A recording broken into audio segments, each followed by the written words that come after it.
What is up, everybody? Welcome back to Drums and Drams. And sorry, I just realized my camera's brightness setting needs to go up one notch. So give me just a second.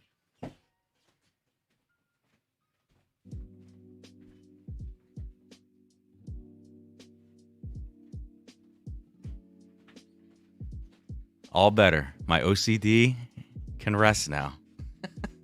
What's up, guys? We are 8 minutes late today. I thought we were good. I got home from dinner like in plenty of time, and then I realized, you know what? Forgot to have Sarah write these note cards for a blind flight we're going to do tonight, which is not in the thumbnail, and it's not on in the title of the video either, but we are going to do a blind flight tonight from Travis R. So I'm excited for that. And the titles of these pours for this blind flight are going to shock you because they shocked me. I couldn't believe it. So, we've got lots of fun stuff this evening. We got a giveaway tonight. I'm going to pull up the chat now. Nope, we're not going to put that there. Okay. So, I got the chat up now. I'm going to have my first pour of the evening. It's going to be, as usual, an Eagle Rare store pick. Let me know what you're sipping on in the chat. We're going to have a fun stream. It's a little bonus Saturday night stream because... Did I say welcome back to another Thursday Night Live earlier? If I did, I screwed up. Saturday night stream. I'm all over the place. Got 69 people in here. Nice. Cheers, guys. I'm gonna take a deep breath here. Robert S. What's up, man? Says new to the channel for the first time watching a live stream. Well, after this little intro, you're probably never coming back, so I apologize. All right. This is going to be a fun one. So, yeah, here's the dealio. We've got a lot of pours on the table and otherwise. You saw on the thumbnail stuff to check out this evening. I want to do a little more of an in-depth conversation about the Russell's 15 because a lot of people have been talking about it this week. I've been getting all these questions in my DMs about, oh, compared to this pour, the Camp Nelson F, compared to this, oh, I can't believe you said this note for the generations in your blind flight. Or it's like, okay, look, what we're going to do is we're going to do another comparison between the 15 generations Camp Nelson F and just give some unblind notes and see how that compares to what I said on that blind flight that I did on Tuesday. I'm just going to be curious about that. I have a few new bottles on the table that I want to take a look at this evening. The Bardstown Bourbon Company Amrut collaboration. I've got a K-Luke Toasted Rye. I think it's batch 3. Got the new Knob Creek 10-year rye. I've got this kind of crazy Nulu short barrel.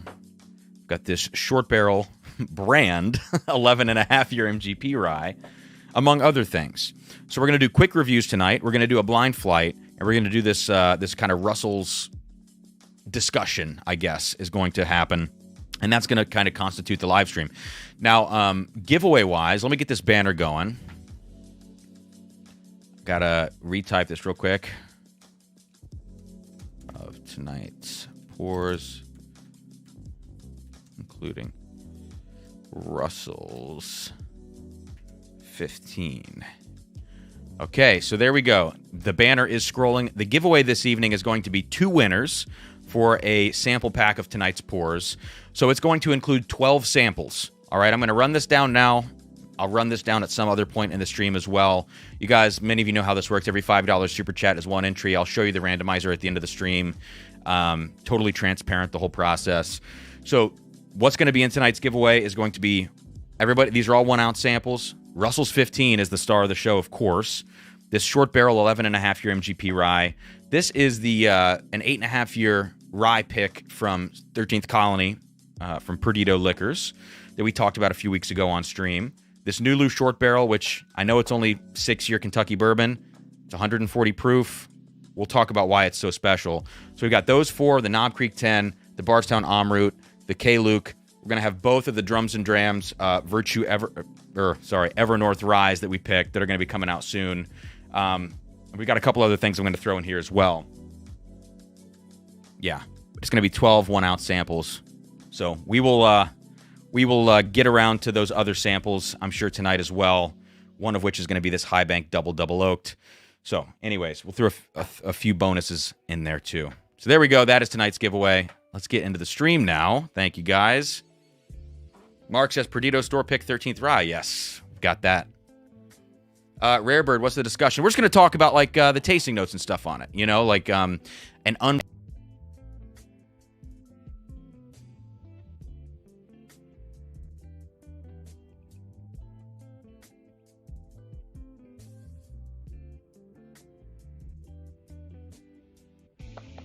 Can you guys hear me? This program was saying that it's saying I lost my mic. Give me just a second, guys. Good Lord.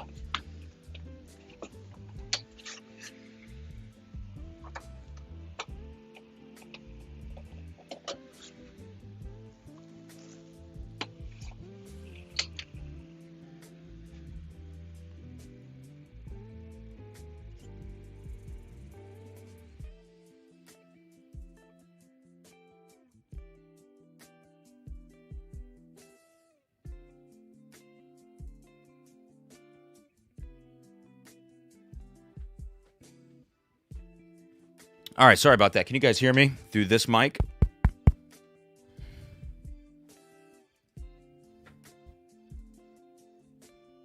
What's going on here? Sorry, yeah, before the stream, my computer was acting up too. That was another thing going on in the close-up. Okay, thanks, guys. Sorry about that. So, Rarebird, yeah. Yeah, so I was going to talk about, like, tasting notes on it, unblind, because, you know, Generations was not a pour that I had ever tasted before my blind flight. So, like, I was going in completely, you know, no preconceptions about that. So I'm going to be kind of just interested to pour these again and get into it one final time, and then we'll kind of let that go on the channel. Okay, thanks, guys. Sorry about that. Bush League stuff here tonight. Jason sipping on some Fox and Odin Double Oaked. Good choice, man. I love that batch 4. Please hit that like button. Thank you, Richie Z. Appreciate that, man. Yeah, so guys, every $5 entry is every $5 super chat is an entry into tonight's giveaway. And if you want to go direct to PayPal or Venmo so that we can avoid the 30% YouTube cut, that's always greatly appreciated. That information is in the description of the video, just so you know. So if we hit that like button, hopefully get some more people in here hanging on this kind of special Saturday night stream. Chris McKechnie says, everyone seems to be smitten with that new... I'm going to say Amrut. I'm not going to say Amrut. I hope I'm not too far off. Amrut. I got a bottle and just don't understand the praise it's gotten. Yeah, tonight's going to be really my first go with this one. I had one sip last night.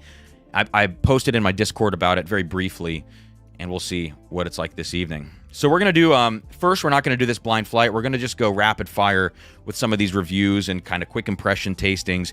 Then we'll get into the blind flight, and then we'll get into that Russell's discussion. I think that's going to be the order of this evening. So the Russells will happen towards the end of the stream. Can't talk tonight. Tripping over my words. A little wound up here. It's okay though. Had a great dinner earlier with Sarah and her mom, my mother-in-law. That was a nice dinner we just got back from. So let's start with something low proof. So we're going to start with this Knob Creek 10-year rye that just hit many places in the U.S. I'm seeing this pop up more and more. Ohio, I think, really just got it. I picked it up. I want to say it was yesterday I picked this bottle up. I had a sip last night as well. Got kind of a very quick first impression on this Knob Creek 10-year rye. This will be in tonight's sample giveaway with everything else. I said 12 samples, and again, I'm only looking at 9 or 10 on the table. I will put 2 amazing samples in this for you folks who win tonight's giveaway. It'll be something very, very good. So, all right. Thank you, Whiskey Rambler, with the super chat here. In for 2. Got you in. Says, early wake-up call for work, but had to stop in. Cheers, everyone. Have a great stream. Thank you. Appreciate the super chat. Got you in there. Guys, the channel right now, I'm starting to do some shorts. If you may have noticed that. I've only got like two new shorts out, but I filmed 9 of them last night. So pretty much every other day, three to 4 times a week, we're going to be dropping shorts now on the channel just to try to get some more growth, continue the momentum. We've been getting, for this channel, lots and lots of subscribers and an incredible number of people joining the Patreon. Probably a lot of them looking for barrel picks, and I fully understand that. Either way, you know, if whether it's just the barrel picks or they truly want to support the channel or somewhere in between, that has been really the biggest blessing for me on the receiving end here, because that Patreon growth is really enabling the channel to do great things. I'm doing 4 barrel picks in August, setting us up for the rest of 2024. So we now are completely booked on barrel picks, at least 1 barrel, if not 2 barrels, dropping every month through the end of the year. And it's very exciting, from great brands, high age statements, craft operations that people are really fond of. So all in all, I think, things are really moving in the right direction, and I couldn't be more excited. Joe, I joined for the poor Scotch reviews. Let's go. Clay says, I'll be flipping tonight between the DCI stream and yours. Hey, man, not offended by that whatsoever. That's awesome. Go Blue Devils. Richie Z. Cam, I came close to getting an Elmer T. Lee today retail, but no, it's weird how elusive that one is. It is very elusive. I've never even seen one. I own one, but I bought that, for too much money, not from a store. So I've never seen one in a store, ever. Thank you, Josh. Mark Gillikin, it says, in for 2, love the short reviews. Thanks, Mark. I appreciate that, man. I'm trying to make those shorts not just BS content. I really want to make them still, have at least a point. I don't want to say valuable, because 60 seconds, it's hard to pump value into 60 seconds, but I'm trying to make them at least have a point to them, All right, so the nose of this Knob Creek 10 rye, 100 proof. It's only 3 years older than the standard shelf rye that they're releasing now, which does have a 7-year age statement. This is the case with all Knob Creek ryes. They all smell like bourbons to me. The only thing that lets me know that this is a rye is not a dill note. It's not really herbal. It's not really minty. It's like a citrus, like a lemon note. So there's like a little lemon character to this. Yeah, almost like a little bit of like a lemon pledge thing, maybe, I would actually go with. But it's still very nutty. It's like standard Knob Creek Jim Beam nuttiness on the profile. Heavy caramels, but kind of brittle caramels. And the oak notes on the 10-year are, on the nose, they're noticeably older, but they're still not like funky. Knob Creek 12-year bourbon, for me, has funky oak on the nose. Sour oak, sour leather. I love the Knob Creek 12 bourbon. Still, to this day, I think one of the best value bottles on the market. 60, 70 bucks. This is, I want to say, 60 off the shelf. It shows some age, but it's not quite in that funky oak territory for me. So, like, this is not eventful whatsoever on the nose, but it's also not offensive. It's not young. There's nothing wrong with this on the nose. So let's go to the palate now. There's a little bit of a fruit note in here too. I don't know what it is yet. All right.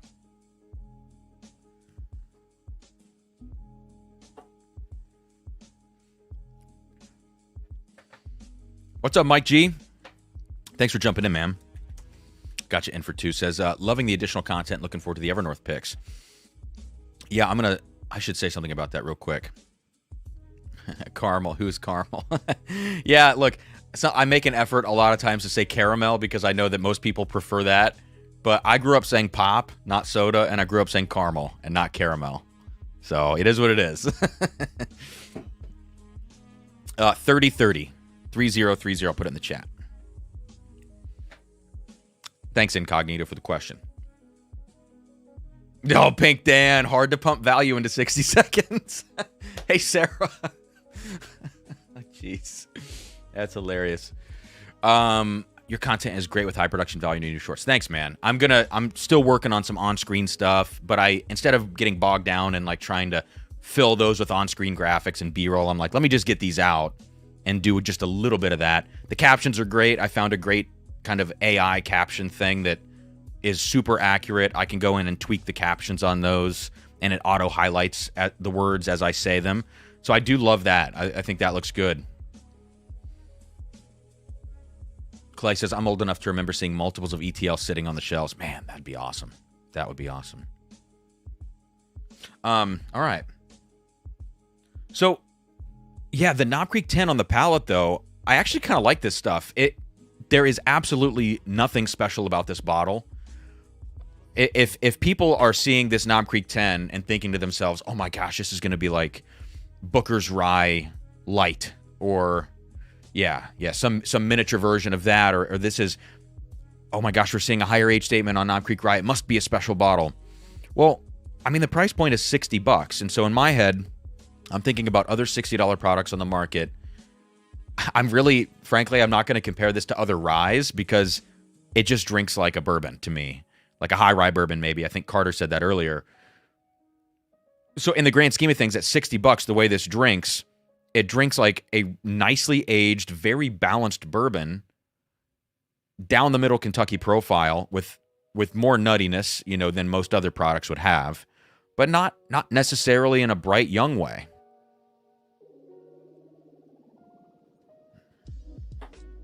A little bit of vanilla too on the front of the palate. But it's just like boozy caramel sauce. Spicy, boozy caramel sauce on the palate. With a little bit of citrus in there, that lemon note that I talked about from the nose. And as it gets into the finish, it's a nicely balanced oak. It's not overly funky like the 12-year gets. It's somewhere between the 12-year bourbon's oak. This is going to be an obvious thing to say. It's somewhere between the 12-year bourbon's oak funkiness and the 9-year bourbon's oak, which is more balanced and a little bit more clean, I would say. It strikes a great balance. So if you do pick this up, don't think of it as a rye whiskey profile, because if you put this in a blind for me, I don't think I would ever guess that this is a rye. But if you're looking for a new kind of shelf offering, and let's say you're maybe not the biggest fan of the 10-year bourbon the 12-year bourbon, because maybe it's a little too funky for you, maybe it drinks a little bit flat, I think this drinks with a little more front end, a little more spice, because it is a rye, than the 12-year bourbon. So this actually might be a great call for a lot of people if your daily option, if you're in that financial situation where your daily option could be a $60 bottle like this. Now, if you're looking for $25, $30 bottle daily, then this is going to be in a different category for you. This would be more of a special occasion. And at this price point, you might want to look for something a little higher proof, like a Larceny Barrel Proof or an Elijah Craig Barrel Proof for $10 more than this. So it just kind of comes down to like what your average spend is on a bottle, where this is going to fit in your rotation if you do decide to pick it up. But I think I've heard people say that this is like, oh, the Knob Creek 10 rye is nothing, it's not good. I think it's just fine, and that's really all I expected this to be. If they threw a 15-year age statement on this and it was $120, then there's pressure, right? That's when I'm going to hold its feet to the fire.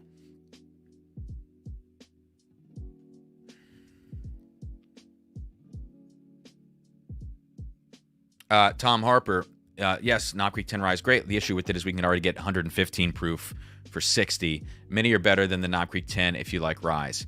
That is true. Although, the 115s are the barrel picks, right? I mean, I think some of those barrel picks don't show as much age as this product. The solution here is to let people do barrel picks of 10 to 12-year rye from Knob Creek. That's the solution. Because then there's another echelon. And those picks, even if those picks cost $80 to $100, but they were 12-year rye picks, like I think everybody would be happy to pay that price. Yeah, it is legitimately just slightly spicier bourbon from Knob Creek. Max L, how did you get a bottle of Russell's 15 so quickly? I paid a lot of money for it. I paid $700 for the bottle. I don't regret it necessarily, but I don't love that I paid that much for it. But, it was one of those bottles that I got. I was able to get like the second review out, or maybe third review out. So I was early on that, and that really helps the channel a lot. So sometimes I have to balance the financial aspect of it with like how that's going to help the channel out.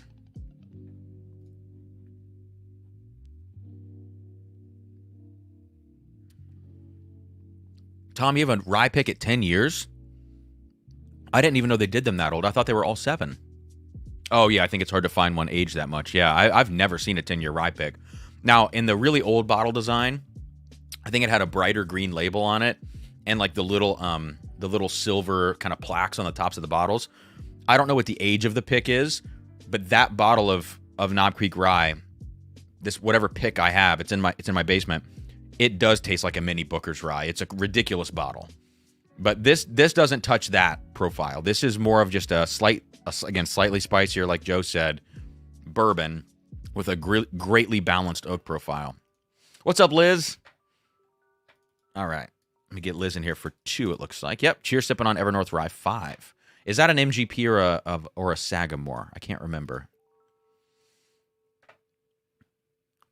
Carter says the Knob Creek 10 Rye is just a great value and widely available in Texas right now. I saw this like all over the shelves yesterday. I went around to 2 or 3 different stores, and this was sitting by the case, you know, at these stores. So that gave me some hope, because I think it is a really nice daily option. So, Pink Dan, please do a quick comparison. That's a great idea, man. Let's do it. Why not? Where is that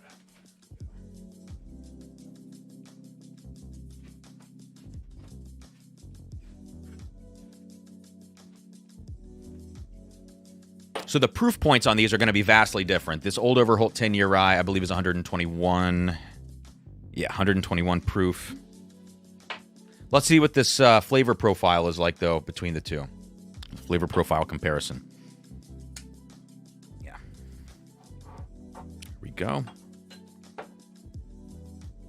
Great idea, dude. Hey, by the way, Dan, I did one of your I shot one of your mystery samples yesterday. I did 2 mystery so I did 9 shorts last night.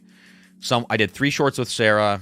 I did 2 mystery shorts, like mystery tastings, and then I did 4 others, which today I dropped the Russells. I did one on like value rise. I don't know. I did one on the Nulu short barrel, just talking about like look out for short barrels, you know. So I did one of your samples last night, and it was a tricky one, very tricky one. High corn, a high corn sample.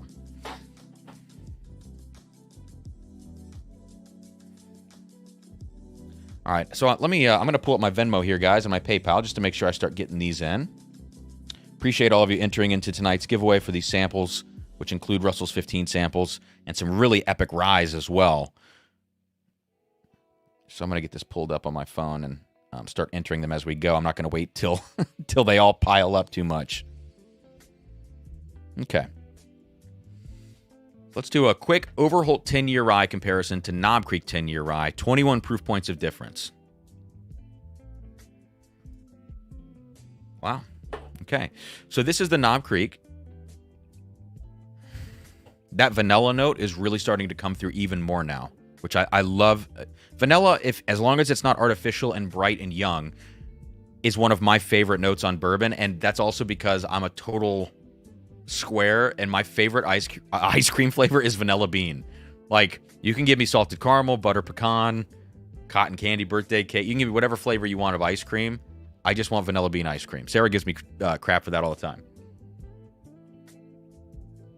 Liz says, I think Evernorth Rye 5 is Sagamore, too comfortable to look for the bottle. That's all good. All right. So the Overholt is like, all I get on this Overholt is cinnamon by comparison. So much cinnamon. A little bit more of a cherry note as well. And then that note that I'm stealing this from somebody, whoever said it a few months ago when I was talking about this bottle more, mulch. There's a mulch note, which some folks are going to refer to as earthiness in here. Some might say like a brown sugar, brown bag. I would call this like a mulch note. Playground, it's like you're on the playground in elementary school and you smell that mulch, So on the nose, actually, I know it's lower proof, but I actually like the Knob Creek because there's so much more sweetness to balance things out. There's actually more aged oak components on the nose, but the palate is totally going to be a different story. So I'm going to start with the Knob Creek again. I'm telling you, I just think it's good. I think it's very solid whiskey. All right. And that kind of lemon pledge note is getting a little more perfumed the more I sip it as well. So maybe slightly more floral is the best way to put it on the Knob Creek 10. All right, Overholt.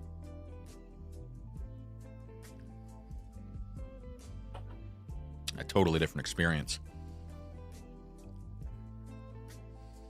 Still drinks more like a bourbon than it does a rye. I mean, I think we can probably all agree with that on this Overholt, because it's the rye components in here come off cinnamon, mulchy, earthy, as opposed to, again, herbal, dill.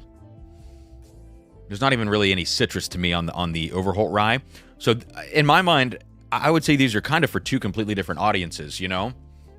Like the Knob Creek 10 is the sipper night starting option, and the Overholt is you're deeper into the night, or you're ending your night on a whiskey like this because it's so intense. What's up, Travis? Hey, I got one of your blinds, man. I'm going to be doing this. Sarah wrote the cards just before the stream. And the names that you gave these pours, I'm going to wait till the 10 o'clock hour to do this blind, so that because then it's going to be late night television, you know, late night YouTube, so I can read these names. You inappropriate bastard. Cincy Whiskey, hey Cam, love your videos. Would you suggest? Hell yes. Get rid of that Heaven Hill 18 and get yourself a Russell's 15. 100%. I don't even care what the secondary values are. In fact, at this point, Heaven Hill 18 has fallen so much that they might be about even. Trade that Heaven Hill 18. Get that out. And get a Russell's 15. Yes. Joe, I was hoping Overholt would taste like OGD, but it's more like Booker's. That is a good comparison. I totally agree. Travis, you bastard. Yes, vanilla bean supremacy. Exactly, dude. I love vanilla bean. I am such a vanilla bean sucker.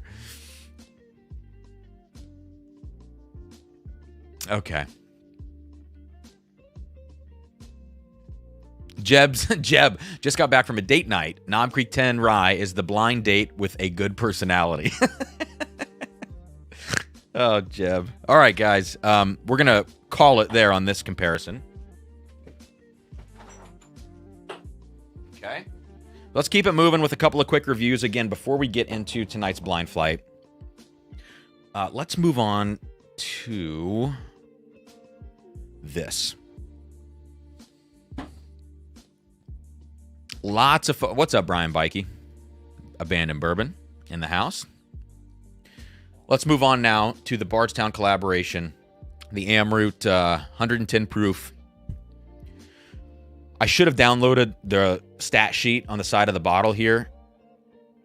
But basically what we have here is a Burai blend. It's mostly rye. It's 63% rye and 37% bourbon in the blend. But their age range is 8 to 14 years. The youngest in here is 8. So the base blend of this finish is really a substantial looking blend. MGP ryes, the 51 rye and the 95 rye. Then we have 14-year, what appears to be that turkey that they have. And then we have 10-year Heaven Hill and 11-year... that 11 years probably that mystery mash stuff. Rounded off. So, let's get into this. Let's see what we get. Guys, let me know in the chat if you've tried this Bardstown Amrut. Drew says, we went to bottle your own single barrel at Casey Jones today. What is that? What is Casey Jones? Is that a distillery? Or am I being pranked? Some people love to... like a genitalia, that username. People love to do that. Okay, guys, here we go. Let me grab a couple of super chats here from Venmo. Mr. Will Molnar is not tuning in tonight, but he dropped in a $50 super chat like an hour before the stream started. Says, gonna have to catch the replay. Didn't want to miss out on all the fun, though. Thanks, man. Justin Potts is in for 4 entries with a $20 super chat.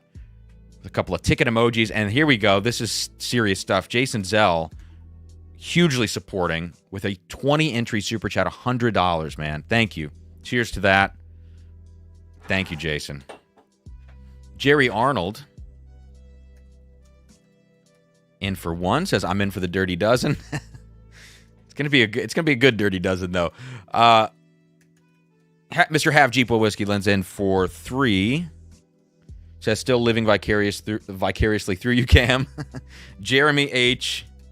is in for 6. $30 super chat says, let's go. And then Jesse says, with family tonight, cheers to a great stream. Thank you, guys. I'll keep going on the next ones here in a second, but let's get into this Bardstown collab. Brian says, you free Wednesday. What's Wednesday, dude? Oh, this is fruity. This is super fruity. Whoa. Yeah, I'm free Wednesday, dude. What's up? I was possibly going to be in Lexington on Tuesday.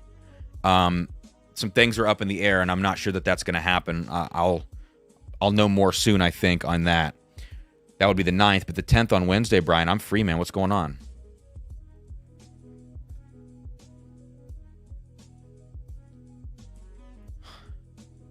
My question, and someone in the chat, please let me know if you happen to know the answer to this. Were the casks that they used from Amrut, did they previously hold peated whiskey or not? Because this smells like, maybe it was a combination of the two, or maybe it was lightly peated. I don't know. I know they have their Fusion, which I believe is a peated whiskey, and they have some other things as well. And by the way, all the Amrut, if you're a single malt lover, all of their whiskeys I've had, I've loved. I really think it's good stuff. But it smells like on the nose that there is some peat influence in here. But it's really well balanced. Hats off to Bardstown already on the nose for this, because if that is the case and there's a little bit of peat influence, it blends into the spice notes of the whiskey as opposed to standing out on its own.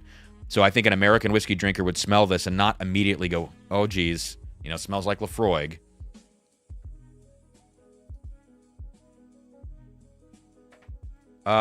Brian, where are you doing those? Are you doing those in Owensboro, or are you doing those in Bardstown? Dude, I'll probably come down to that. If you're seriously inviting me, I'll probably come down for that.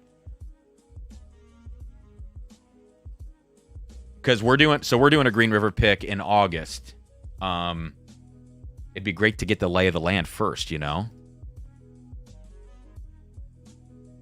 Bardstown. Oh, that's even better, because Owensboro is a little bit of a haul. Yeah, let's talk, man. Let's talk. Look, I'm going to be honest, guys. 110 proof, so I don't expect this to kind of blow my socks off with intensity on the nose. This smells really, really nice to me. And, the spiciness in here, which I'm going to say has that peat background, that smoky background to it.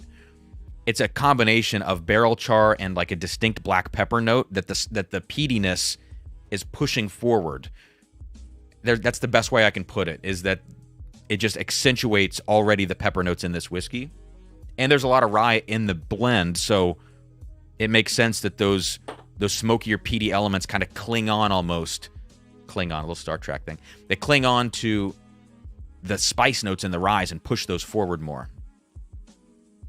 But it has all these fruit qualities too. Like it's like summer fruit all day. All right, let's see.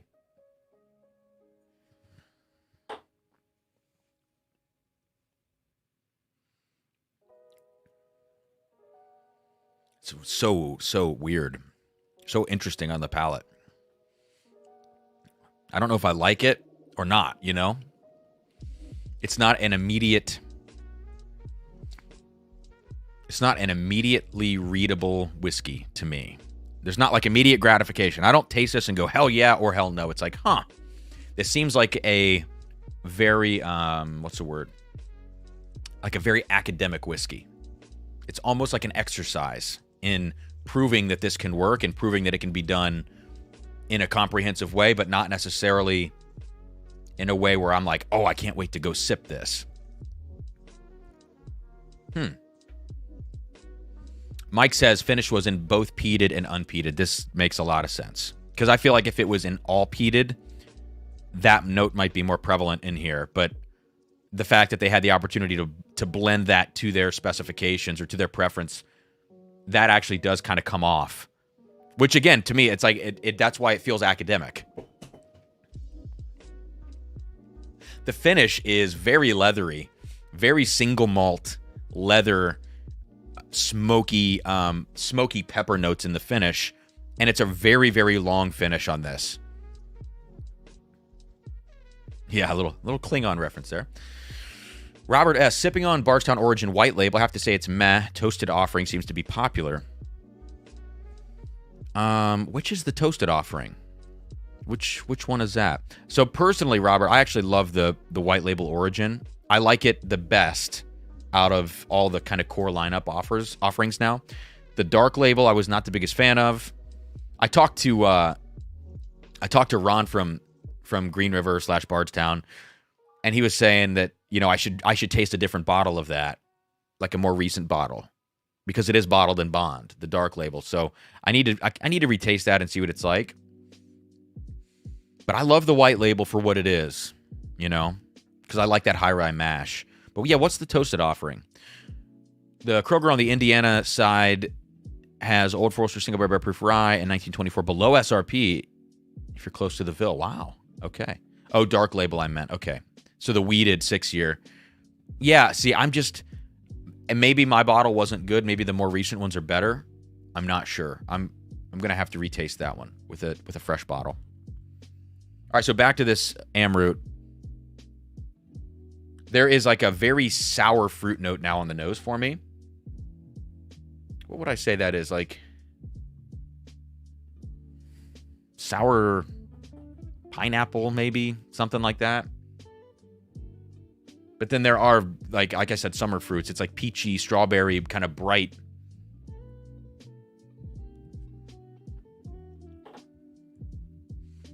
Front of the palate is very big and juicy, and it falls off into the mid palate. So it's not a consistent whiskey on the palate for me. I love the entry, and it feels like it's going to be round and juicy, not explosive. And then in the mid palate, it falls off and it gets really thin and peppery. And a lot of that single malt influence comes in on the mid palate.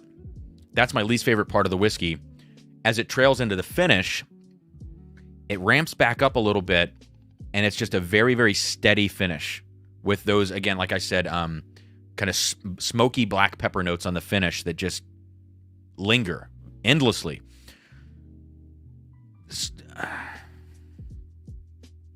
So at the price point, which I think is like 140, 150, 60, something like that, it's so academic for me, and I think what killed this whiskey, I don't know what the actual proof was at cask strength of this blend before it went down to 110, because it doesn't say cask strength on the bottle. If they would have left this at a higher proof, I think that may have produced a better drinking experience on the mid palate. But it's fun. Like it's a really fun whiskey to drink.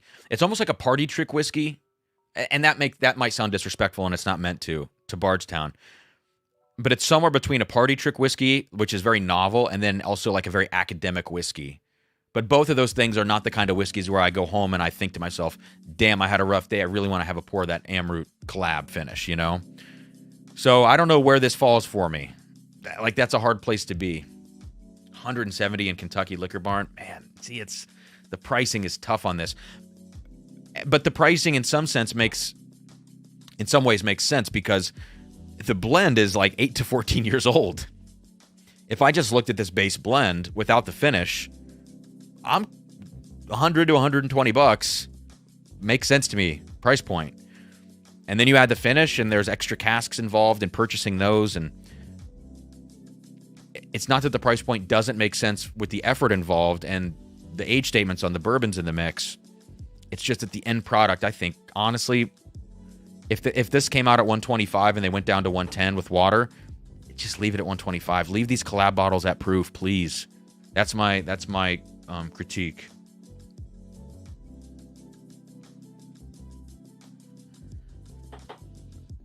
It is good, though. Yeah, well, there we go. This is a tough one. So that is going to be in tonight's sample pack for the giveaway. And I'd love to find out, whoever wins that, I'd love to hear their thoughts on this whiskey, if they haven't had it already.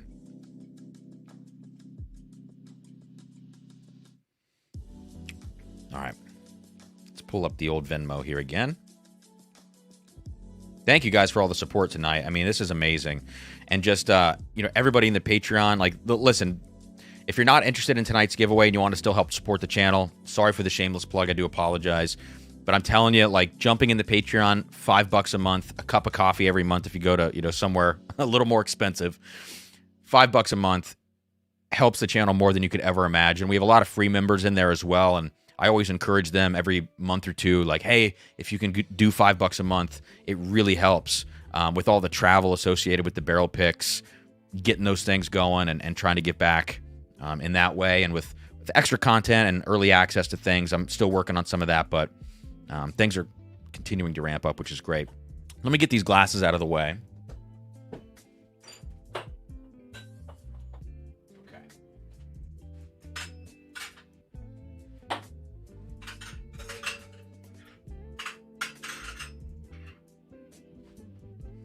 Let's do something else here. Let's get into another pour. What are we going to do next? Let's try this. Let's do this Kuke Toasted Rye. Toasted ryes are one of the most interesting categories for me, and they can be so hit or miss. But generally, when you think of using toasted barrels for things, ryes can handle those a lot better than bourbons can. Bourbons can get overly sweet, somewhat artificial as well, whereas rye whiskeys, especially high rye content ryes, can stand up to that toasted influence. They can avoid the artificial notes, and the toasted barrel can essentially just round out some of the spice notes in the rye and add sweetness. So let's find out what this Kuke is like. This is batch 3 at 114.6 proof. So we're moving up in proof still tonight. This is distilled in Kentucky and in Indiana. Try to say that 3 times fast. No age statement. So, you know, Kentucky, Indiana, a lot of the Indiana stuff that's floating around right now going into blends like this, a lot of it's 7 years old, if it's 95.5. And who knows what this is. But then, like, Kentucky rye that's floating around right now, a lot of that's like 5 and 6 years old. So this is probably just based purely on the label, not smelling it.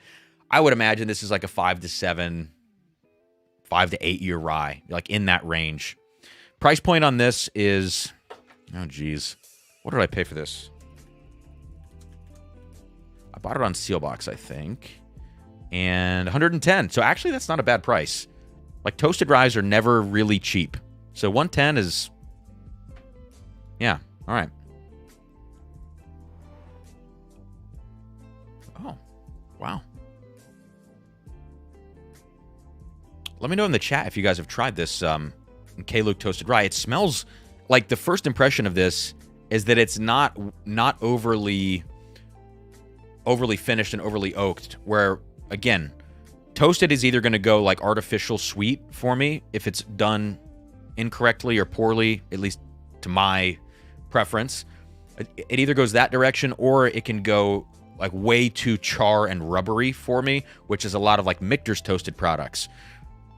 This is striking a really great balance. Like, that first impression, I can understand that it's a rye because I'm getting bright citrus notes. I'm getting ginger notes. Yeah, it's like sweet lemon, sweet ginger. But then underneath it, there is some other element that I feel like is probably coming from the toasted barrel. But it's not like you just jammed in another note, like, you know, that's not supposed to be in the whiskey. It just feels like the whiskey has extra presence to it.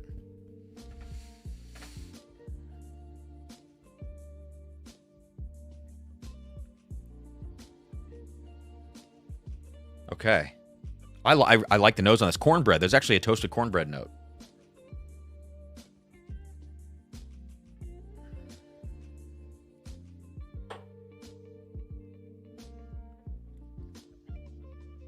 Wow. This is the least toasted product I've had in a very long time.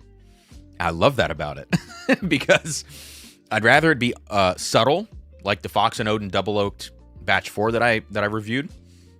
I'd rather these influences be subtle than be kind of hitting you over the head. You know what I'm going to compare this to? Is Raconteur Rye Batch 1.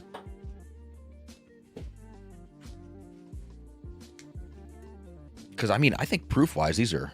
well, okay, Raconteur is actually a decent little proof bump compared to the Kuke. It kind of reminds me of the Raconteur in some ways. which would make sense because the Raconteur is a 3-barrel blend. It's this one, and that's all MGP. This is Indiana and Kentucky. But the Raconteur has a regular barrel, a toasted barrel, and a Mizunara finished barrel. Out of the 3, 1 of each blended together. The K-Luke, it says toasted barrel rye, small batch. That could mean so many things. It could mean they were blended and then put into the toasted barrels. It could mean that the components were in toasted barrels and then blended. It could mean some of the components were in toasted, some weren't, and they blended it and called it... Like, it could mean a whole lot of things. So I'm not going to pretend to know that. But it just, on that first sip, my brain goes to Raconteur rye.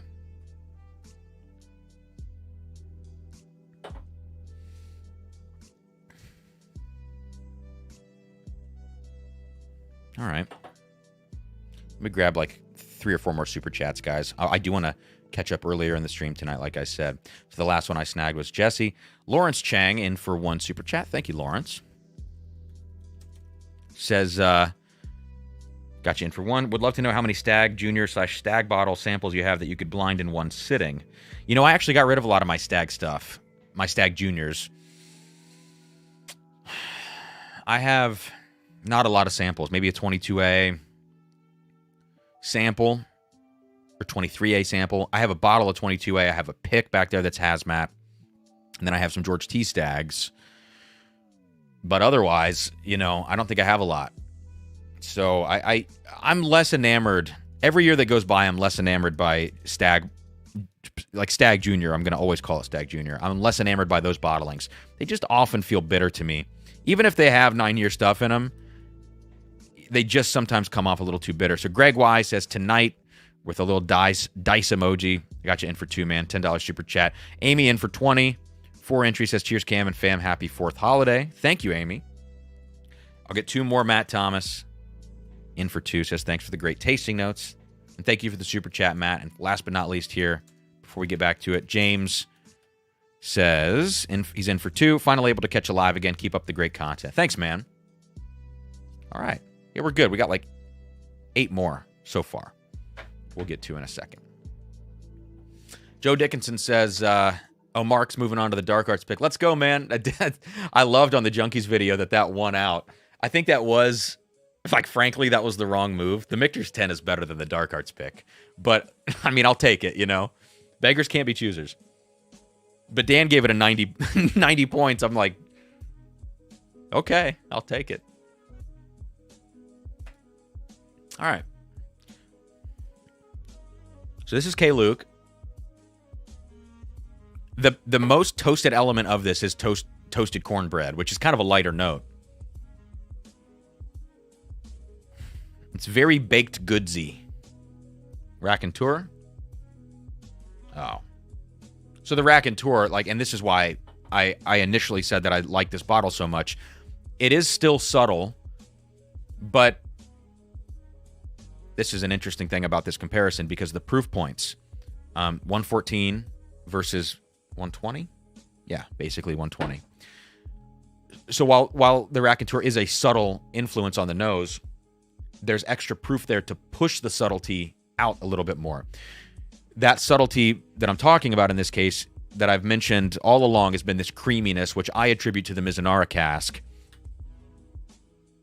But there is still a note in the Raconteur that is very reminiscent of the K-Luke, and that's why I wanted to... This comparison popped into my head. Which is that kind of... Yeah, almost toasted cornbread thing. There's a relationship between the two. But Raconteur, to me, has more breadth to it, creaminess, almost a little vanilla, almost marshmallow. But I was calling it like a, creamy, sweet cream, vanilla cream, something like that. And I have to attribute that to the Mizunara.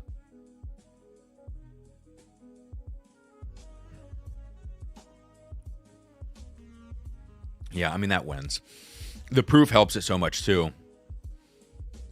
Because you get everything that the K-Luke gives you, but with more roundness and seemingly more age as well. And actually, interestingly enough, on the mid-palate, rolling into the finish on the Raconteur Rye, there's a big, like, wave of aromatic baking spices, which is not something that I've ever picked up on this before, because I wasn't comparing it to a lower proof toasted rye like this with a similar profile. So because it always felt really subtle to me, I would have never really found that. But here there's a big wave of like clove and nutmeg, it almost felt like, that has since gone away, but mid-palate into the finish.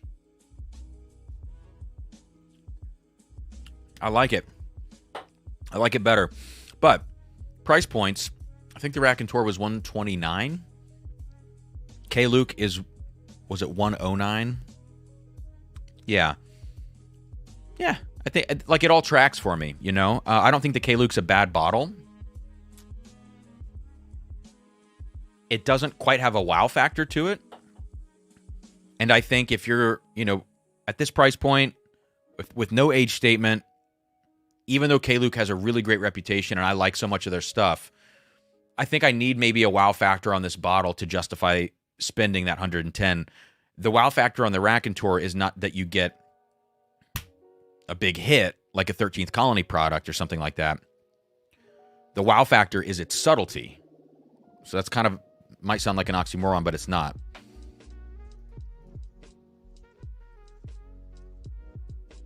Yeah, and that makes sense, Brian. The K-Luke has more corn for sure, and that does come off. Yeah. So then when you have so much corn in the mix, probably, we don't know the percentages, then like corn needs more age than rye does. So yeah, that tracks for me. Stag 24A has been released. I have one on the way. So I'm hoping that review is going to come out early next week.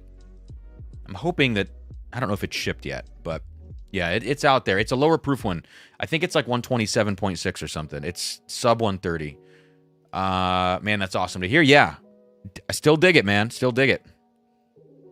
I still need to blind somebody with this bottle, though, the Raconteur, because I'm going to be curious to see, you know, what kind of tricks you could play on people with the profile, with the creaminess, the subtlety, but still the rye spice, the proof.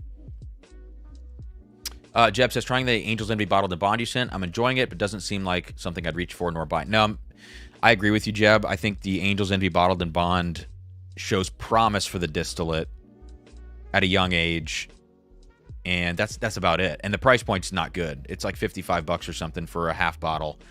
It's just not worth that. It reminds me of Ben Holiday, and you can get Ben Holiday way cheaper for higher ages and higher proofs. So I think when Angel's Envy, if they could, or if they plan to, I don't know, dial in their prices to match the market a little bit more, give it another 2 to 3 years of aging, I think that product could be good because it's a very fruity distillate. But they did choose low-proof barrels for that release. And so those barrels would have more of like a roundness and richness to them because there's been no water added. I don't know if that's a good or bad thing as far as looking into the future. Dan H., sorry I missed your super chat, man. Thank you. Got you in for 2. Says cheers. Cheers right back at you. All right. Wayne says the Dark Arts was a hit at the bottle share yesterday. Awesome, man. CJ, do you have any more of the Dark Arts pick? I have some stashed away, but I'd like to keep them. I'm happy to go out and do another 10 to 11 year MGP bourbon pick. But that Dark Arts, I think one more bottle of mine is spoken for, and that leaves me with enough that I'd like to keep. So, unfortunately, no more available on that. David says, batch 2 will be out soon. Can you share anything? If you can't, no problem, but could you share anything about batch 2? The K-Luke is a 10-barrel blend. That's okay, so it's a much larger blend then. Stag 24A is out. Any changes with batch 2s? Asks Devin. Brian says, rye 3 Pursuit, ASW all have nice toasted ryes. And all 3 of those would probably be vastly different profiles, if I had to guess, just given what they normally put out. Okay. Cool. Let's keep it moving. Just a quick reminder about tonight's giveaway. You know what? Let's throw the Raconteur rye into the giveaway. That's a good bottle to throw in. So tonight's giveaway, 2 winners. Every $5 super chat is an entry. We'll do the randomizer at the end of the stream. 12 1-ounce samples, including Russell's 15. We're going to get to here shortly. A short barrel 11.5 year MGP rye, an 8.5 year 13th Colony rye pick. 142 proof Nulu short barrel, which is ridiculous whiskey. I'm just telling you right now.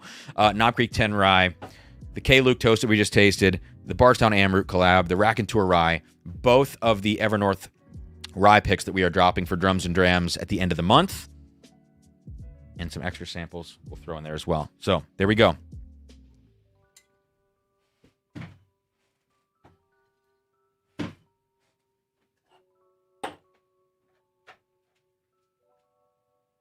Brian says that we'll have another 10.5-year Dark Arts in the coming weeks. Well, there you go.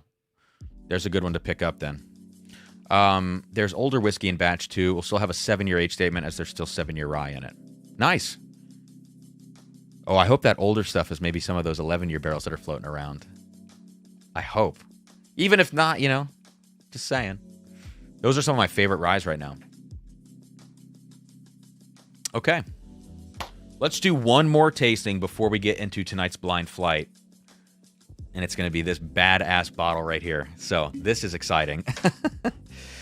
I don't think I've tasted this on a stream yet. I haven't been live in about 2.5 weeks.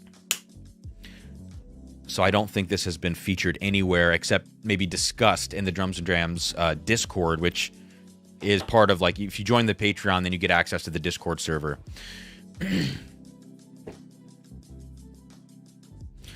Chip says, cheers from Charleston, South Carolina. Thanks, Chip. Let me get you in here.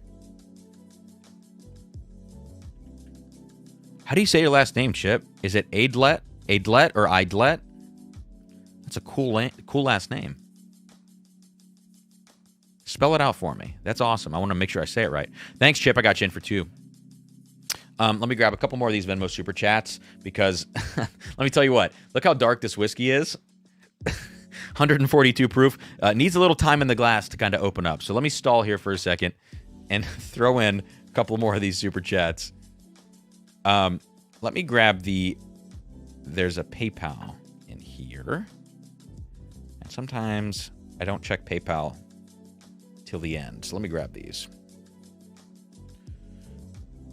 Who said that? Devin, Penelope has made the worst toasted whiskeys I've ever tried. You know what?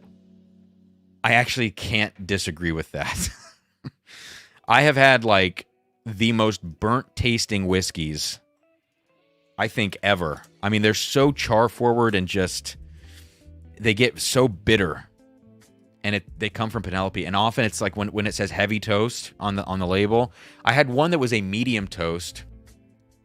I don't know if it was a wheater or not. That was good. I don't even know whose pick it was. But it was a nice medium toast product from them. But the heavy stuff, I can't do. It's like I'm licking an ashtray or something. Idlet. Gotcha. Thanks, man. Okay, 2 PayPal Super Chats. Brian says, appreciate you, in for 2. Thanks, Brian. Appreciate you right back, man. And Maureen Franchi, love your samples and enjoy. Let me see what else she said here. And enjoy whatever you share with the community. Thank you. All right. Thank you guys so much. Leo. Hey, Leo, by the way.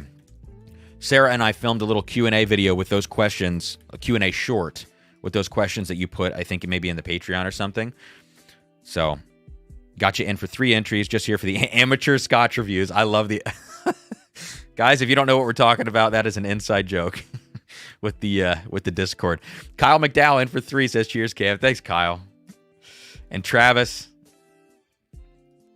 who supplied tonight's blind flight, which we're about to do here in just a second, says, this is just the tip of the gratification I have for you, buddy. By the way, there's a secret on those blinds. Just ask me before revealing. Okay, I'll ask you. Thanks, man. I got you in for 2. And then we have Nathan S. with a $20 super chat, 4 entries. Thank you, man. And then finally, Guy. And then we're going to get into this Nulu here. In for 20. Thank you, Guy. $100 super chat. Cheers, man. And then some other stuff he said here. All right. Appreciate you. Appreciate you all. Sladvan, I've got a Barrel Thieves Toasted Penelope bottle pick, and it's pretty unappetizing is a great word. A very respectful word. Thanks, man. Robert had to step away. What are we sipping on? We're about to get into this One of the darkest bottles I own, actually, and it's 5-year, 10-month Kentucky bourbon from Nulu. The reason I want to taste this tonight is because, like, this barrel, and you guys can ask Abandoned Bourbon Brian in the chat. This had, I think he said, like around 50 bottles in the barrel. So it's totally a short barrel, either a leaker or crazy evaporative loss, or whatever other reason there would be for having a barrel that's this short. The mash bill on this is 36 rye, but it's Kentucky, so I have to imagine it's Bardstown Bourbon Company. I'm just going to operate under that assumption, not that it really matters. 142.6 proof. The reason I want to talk about it is just talk about what short barrels that get concentrated down in their flavors like this, what they smell and taste like, what that impact is, and why I think folks should be keeping their eyes peeled in your whiskey groups, in your Patreon groups, with your local stores, keeping your eyes peeled for short barrels, and why you should be looking at the stat sheet and looking at the bottle count. And if you see a number that's 120 or less, or 100 or less, 80 or less, the lower that number goes, the more interest I have in the bottle without knowing anything about it and without having tasted it ahead of time. I don't think they added anything to this. I mean, this is totally a feasible thing to have happen on a single barrel product, because, like for instance,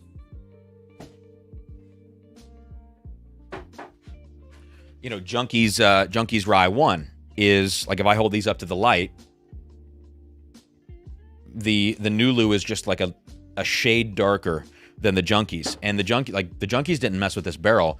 It just so happens, like, when you have a short barrel like this, everything gets baked in and concentrated down a little bit more. In all fairness, it is a wider bottle. Yeah, no maple staves in this one, James.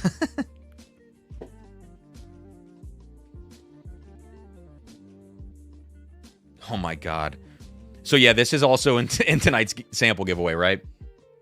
And I've been saying for a few weeks now, I want other people to try this bottle. So it went into the Patreon giveaway we did. It's going to go in tonight too. It's not shy. I mean, it's 142 proof, 5-year, 10-month. It is slapping you in the face.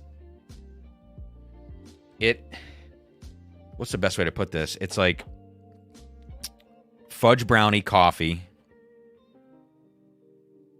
Almost, it reminds me of a driftless Glen pick I had a few years back from Don's Wines and Liquor, which was a 4-year pick, but it tasted like this. It was like coffee cake, a little gritty almost texture to it. This has that. Coffee cake, almost a savory fruit syrup. That's the best way to put it. It's so dark. It smells as dark as it looks, essentially. So,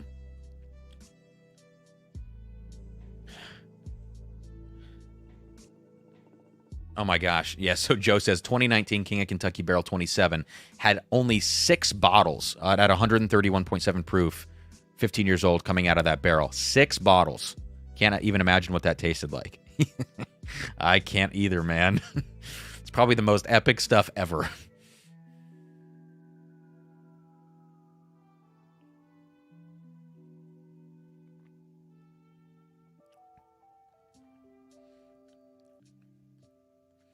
Wow. So, I've had this bottle, I don't know. Jeb, what would you say? When was this delivered? 2 weeks ago? And this, like, look, I know I've put a hurtin' on the Russell's 15 over like 5 or 6 days. This is a different story, because this is crushable whiskey, 117.2 proof. This is 142.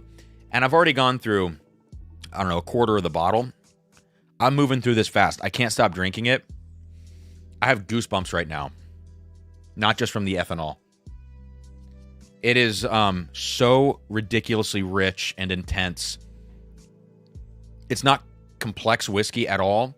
It just tastes like liquid coffee cake and liquid fruit syrup.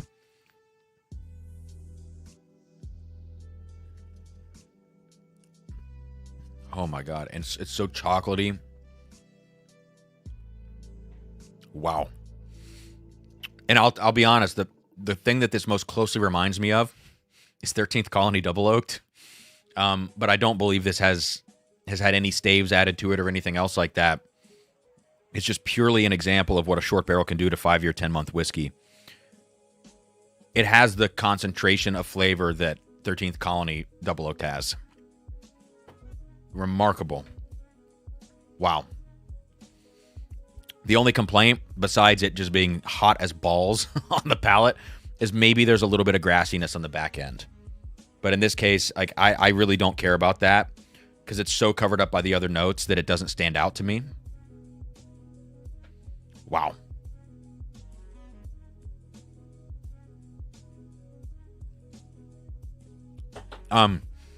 Marty, this Nulu is Kentucky, and it's 60-36-4 mash, so I have to imagine that it's Bardstown Bourbon Company. Like, I have to think that this is essentially white label origin at 142 proof with freak conditions inside the barrel, you know? And Jeb also brings up a good point here that when you add water to this whiskey, it also does very well. It continues to open up, takes a little bit of that edge off without losing any of the flavor. So that stuff is remarkable. Wow, wow, wow. All right, let me grab a couple more super chats here. We're going to get into the blind flight now, y'all. And then after the blind flight, we will do just a quick little kind of Russell's 15 wrap-up discussion, which reminds me that I do need to grab 2 samples. I don't want to forget. So let me grab the Generation sample from Jeremy and the Camp Nelson F sample I have over here.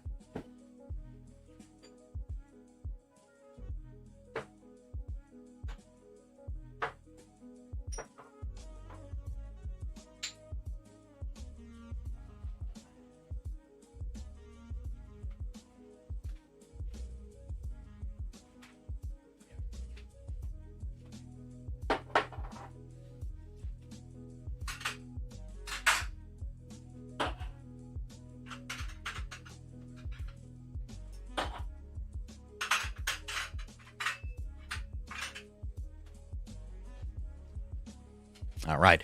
So for the 122 of you still hanging out this evening, thank you for being here. And please do hit that like button if you wouldn't mind. I'm going to make a little room on the table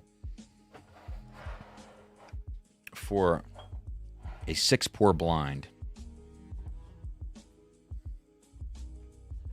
2 of the samples that we're not going to taste tonight that are going to be in the giveaway that are excellent whiskeys. The short barrel, 11.5-year MGP rye, 127.8 proof. This is a great pick. The nose is good. It's not amazing. The palate is amazing. So I really do like this one. It reminds me a lot of the Chunky Monkey barrel pick that's coming up on Drums and Drams this coming Friday, July 12th. We're dropping 2 11.5-year MGP ryes from River Roots, Chunky Monkey and Funky Monkey. I'll upload those pictures here in a second and show you guys, for those who haven't seen them. That's the same whiskey, that short barrel. It's the same, age, same proof range. It reminds me of Chunky Monkey at a slightly higher proof. And then this 8.5-year 13th Colony rye pick from the same store as that short barrel will be in the giveaway tonight. This is 131.6 proof. But we're not going to taste them tonight. We're just going to get them off the table. All right, Travis. You son of a bitch. Let's do this, man. I have a bonus sample, so I'm not going to pour the bonus just yet, but we have A through E. And Sarah wrote these cards just before the live stream here. All right, so this is A. I'm not looking at the back here of these. All right, and I'm going to put them under their respective glasses.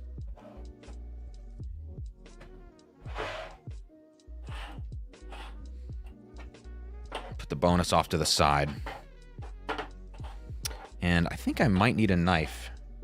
Because Travis... Oh, wow, it's got a perforation and everything. Man, Travis, you are so pro with these samples, dude. Oh, but the perforation is... I'm not killing it with this. You're too good at heat shrinking. Oh, I think I can get it. All right. I should have done this ahead of time. But I just wanted you to know that I wasn't cheating. Okay, so sample A. And I will be showing you guys these samples of this blind flight as we move through it this evening. Please, no spoilers in the chat. Please, please, please. If I show you a sample, or a card that says Elijah Craig Barrel Proof, please don't immediately start talking about Elijah Craig Barrel Proof. Or if it says Heaven Hill Bottled in Bond, don't start, saying Heaven Hill a bunch in the chat. Just please keep it cool. If you spoil anything, I'll time you out or whatever, or maybe a mod will do it, because I like to keep these things completely blind. That's the fun of it. So, as we pour these, is that all 6 or just 5? Travis says, okay, you might want to not do the last one until you do the Russell's comparison. Noted. Thanks, man. All right. It sounds like it's Dickel Tabasco. Speaking of Dickel, sample A is called Dick Cheese. So now that we're into the 10 o'clock hour, late night YouTube, I can tell you that sample A is titled Dick Cheese. Nice, Travis. Thank you. Can't wait to see what Dick Cheese smells like. On to sample B. Okay. Sample B is, it's called Schmegma. All right, so that's sample B. Sample C is called Fremunda Cheese. So much cheese in this flight, man. Travis, did you write these after seeing the Funky Monkey bottle artwork, or did this predate that? And the little pictures of me on these labels are hilarious, by the way. Oh, dear Lord Almighty. Okay. What's the illustrious sample D? It is Taint Funk. I'd love to have a 1 ounce sample of that. And Glass E, find the old perforation here, is called Knob Cheese. Knob Cheese. I think I see a theme.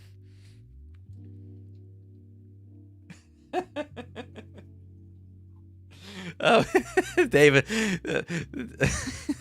I'm clipping all this audio for future use. I can't wait to smell Dick Cheese. Oh, God. Lord God Almighty. Okay. All right. We're in it now. We are in it. Travis, you've offended everybody.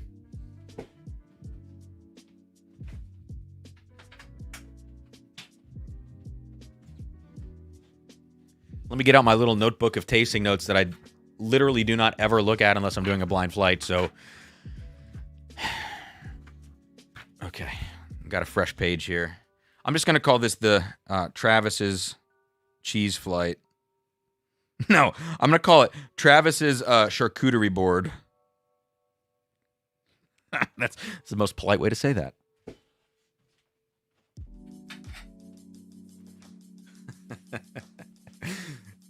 Duck butter, says Hooper. Taint Funk for the win. You guys are hilarious.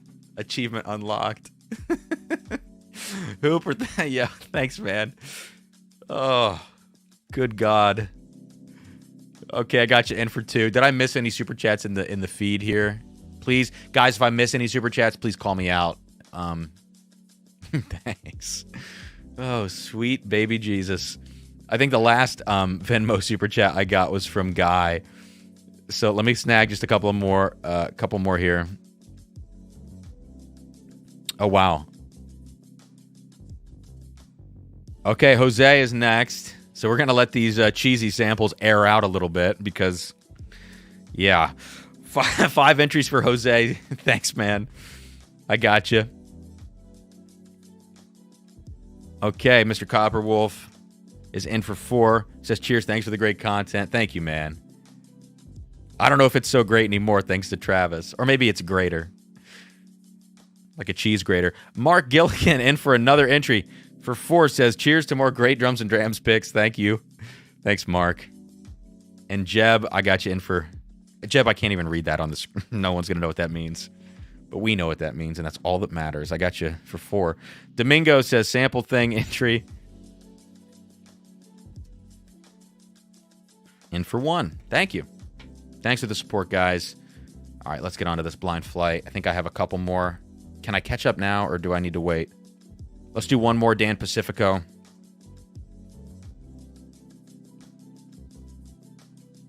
in for 2. Says, live stream, trying the grain to glass bourbon tonight. What do you think about it, man?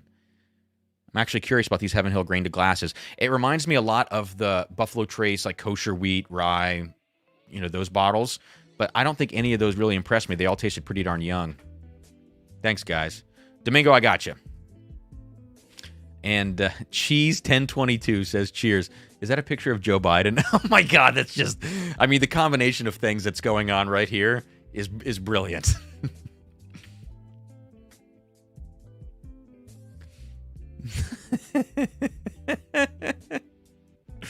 oh, guys. Let me see if I have these on my computer. I think I do. I need to make sure that...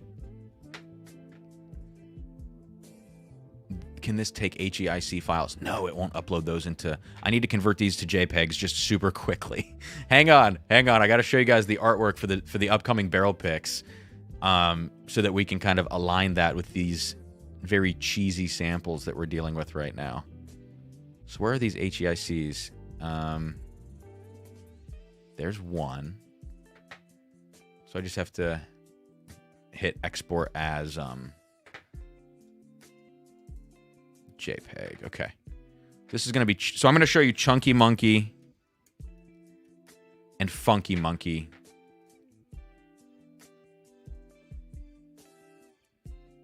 If I can find the dang things.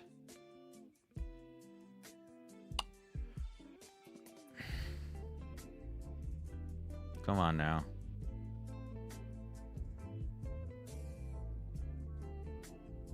There it is. So these are bottled and ready to go.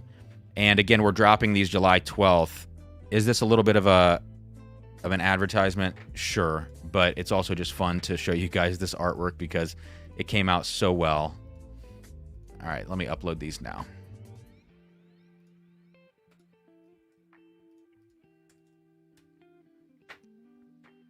So this cheesy thing, the whole reason that we're dealing with dick cheese, fermented cheese, knob cheese. What else we got? Taint funk and what's the other one? Oh, schmagma. Yeah.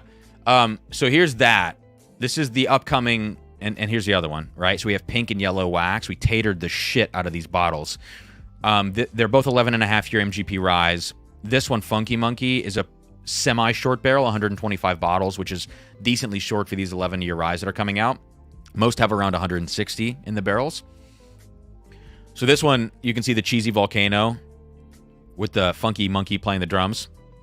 Real neon colored with the yellow wax. It all lines up. The wax looks like nacho cheese when you melt it down. The guys at River Roots were sending me pictures of it, which was cool. So this one is super funky, like wet rock notes. Like it's, and Will Molnar is going to love that when he hears me say wet rock again on the replay. That's a great one. It tastes like Redemption Rye 18. And then this, it's not exactly like Redemption 18, don't get me wrong, but it reminds me of it. And then Chunky Monkey, this is the sweeter version, little higher proof. It's 123.4 proof, 1, 2, 3, 4. And this one has more of like brighter vanilla notes and stuff, but it's still, it's more of a down the middle profile, 155 bottles ish out of this one. And I love the pink wax. So that's what's dropping next Friday. $115 a bottle, which is value-wise is literally $10 a year because it's 11.5 years. Matt Thomas, no, I did the art with AI and with Photoshop. I had to do AI and then I had to bring it into Photoshop and tweak some things. Joe says, if you're not in Cam's Patreon and you're watching this and wondering how good the River Roots rye is, it might be the best rye. Thanks, man. Yeah, they are really good. And I'm going to undersell it because I don't like... Hang on. Hope that was just fireworks. I get paranoid. I don't live in the best neighborhood, and sometimes things happen outside, so... Here's some thumping out there, and it's like, oh, geez, what's going on? Okay, let's do this now. Glass A. Does it look like cheese? Cheesy enough. All right, let me show you what's in Glass A. Please remember, no spoilers. So here we have Glass A. And let me find the sample bottle here. Where is it at? Yeah, so glass A is Dick Cheese. And it has a picture of me in a suit. From one of my really early episodes of I think this was from the Weekly Dram when I first tried to start doing it. So that was it. That's what's in glass A. I'm going to try to guess all the stats of these whiskeys. So type, proof, age, finished or no, distillery, and then bottle. So that's 6 different aspects to the whiskeys.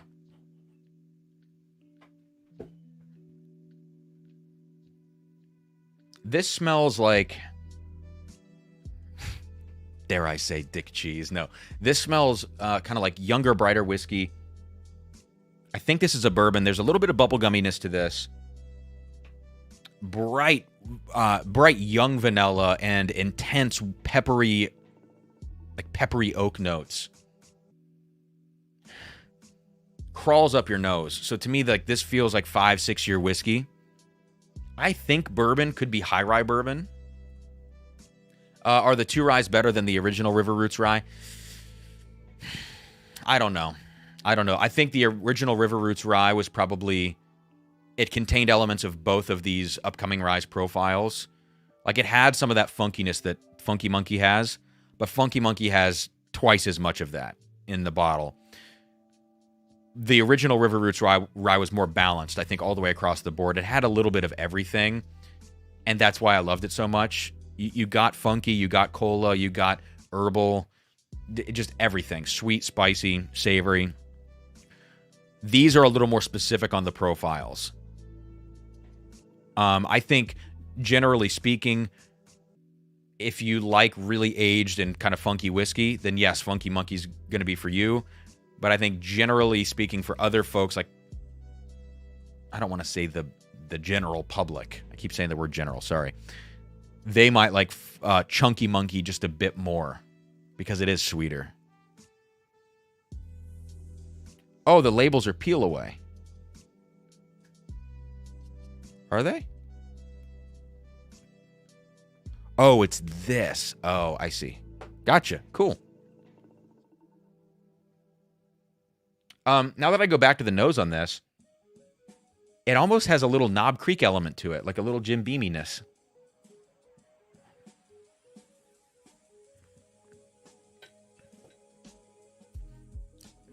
It is very bubblegummy. So I'm going to write this down. But there's a tobacco note on the back end that reminds me of Knob Creek or a Jim Beam product.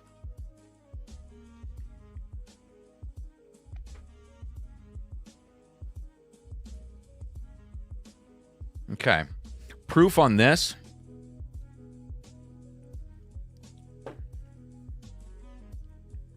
$118. I'm going to say 118 for right now. 7-year question mark?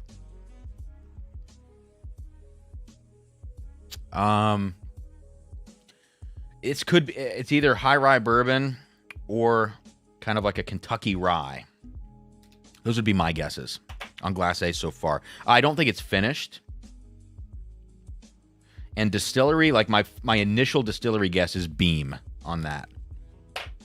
Could it look? That could be a Jim Beam rye pick or a Knob Creek rye pick, which is ironic that we were talking about Knob 10 earlier, but that's the first thing that comes to mind. All right, let's go to Glass B. Let me show you what's in Glass B. What do we have in the chat here? Jeremy says lots of fireworks here. Yeah, sorry if I looked all paranoid. It's just this neighborhood that I'm in. It's not even, well, it is a neighborhood, but we're off by this. There's a main road just down the street, which is a very, very sketchy main road. And I'm always kind of on alert mode, I feel like. All right, here's Glass B.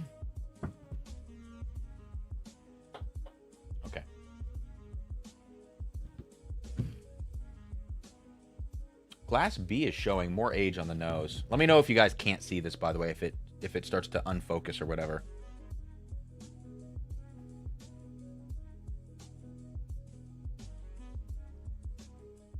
All right. Oh, I like that. It's still very sharp. Both of these whiskeys are pretty sharp. This gets funky fruit, a little sour funkiness on the back end.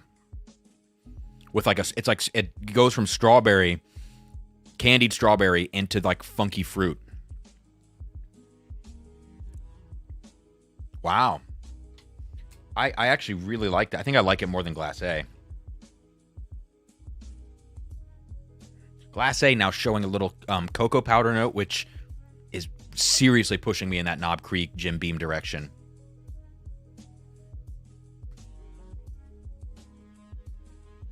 What is Glass B? This is also confusing on the rye side because it also feels like it could be a high rye bourbon and or Kentucky rye.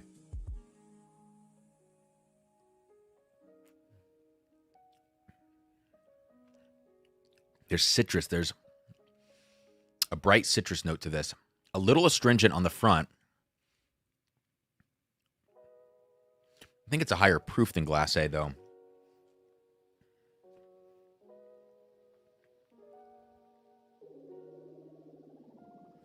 I'm seriously confused, Travis.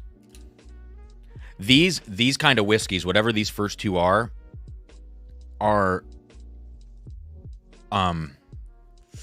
what do you want to say? They're whiskeys that in blinds, like they're tricky blind whiskeys. That's it. You know, there's probably a really nice word I could use, but I can't think of it right now.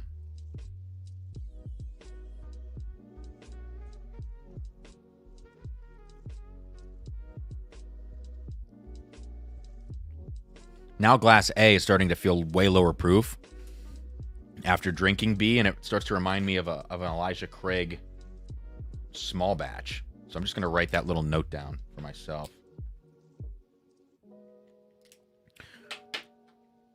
Okay. Back to B, then we'll go to C.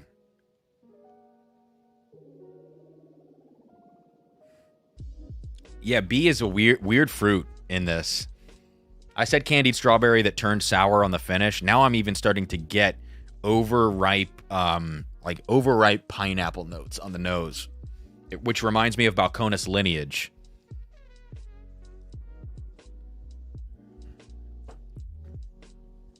Man, that is like grippingly intense. I'm going to say 127 proof. The age on this is confusing. I'm going to shoot the towards the middle on this. I'm going to go 7 years, but I could definitely see it going both ways, actually. Strawberry / overripe pineapple. Okay. And there's something else hanging out in the background. Some other kind of funkiness hanging out in the background. Are these... I mean, look, you called them like dick cheese and schmegma. I wonder if all of them have a funkiness to them. Because that would make sense. All right. Let's go to Glass C. Glass C is Fromunda cheese. All right, here we go. Let me show you guys Glass C. There it is. It smells significantly lower proof.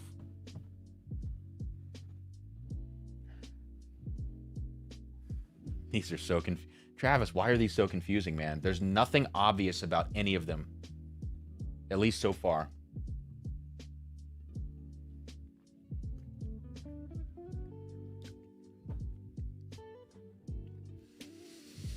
Dude. Ooh, that tastes like a Jim Beam product. That is so dry peanut on the finish. I didn't get it on the nose at first. Wow. The driest peanut. That, I mean, I'm just going to have to immediately guess that is Beam, ? It felt lower proof. And then I have to go through, like, do I guess the proof that I'm getting from it, from the glass, or do I guess the proof that the bottles would be from Jim Beam if I think it's a Beam product? You know, like, Beam has, I think, 80s, 86s, 90s, and 100s. I don't know what Devil's Cut is. That might be like a 92 or 95. Jim Beam Black might be something like that too. Don't know. Let me grab a couple of Venmo Super Chats while I mull this over. Who was the last one here? Dan Pacifico. So now let's go on to Mr. Hines with a $100 super chat, but 20 entries. Thank you, man. Not sure if you're tuning in now or tuning in after the fact, but I really appreciate that. And I appreciate that rum you sent my way, too, which is the wackiest rum I've ever tried, but maybe one of my favorites because it doesn't taste like chlorine.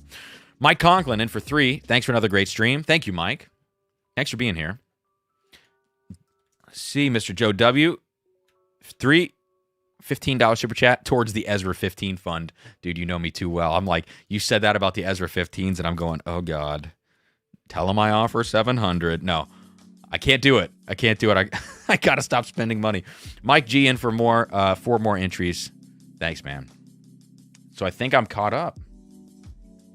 Except for one more PayPal super chat. Who is this from? William Sherrod. Wow, this is a big super chat, man. A $75 super chat. Thank you for that. 15 entries. Says, thanks for all your hard work on the channel. Wow, thank you for supporting it so generously, man. All right. Dan Pacifico reporting back on the Heaven Hill Grain to Glass. Grain to Glass is a crushable butterscotch candy, definitely in line with Heaven Hill Bottled to Bond at 7 years, but more complex. Worth SRP if you're into Heaven Hill. What is SRP on that product? All right, let's go back to Glass C, which I think is assuredly a Beam product.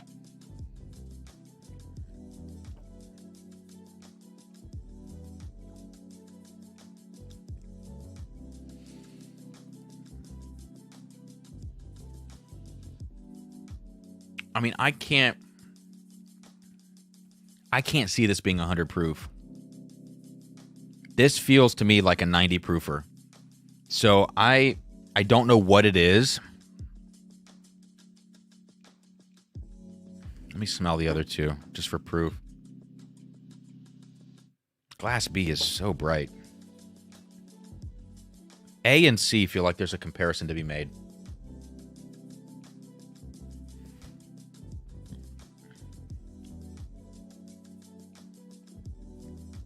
That was A. And that feels like it could be, like, I said 118 proof. My proofometer is getting skewed as I go through this. And I think that's part of the point, Travis. You bastard.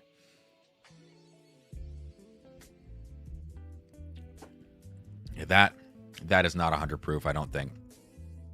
I'm going to guess 90. 92? I'm going to guess 90.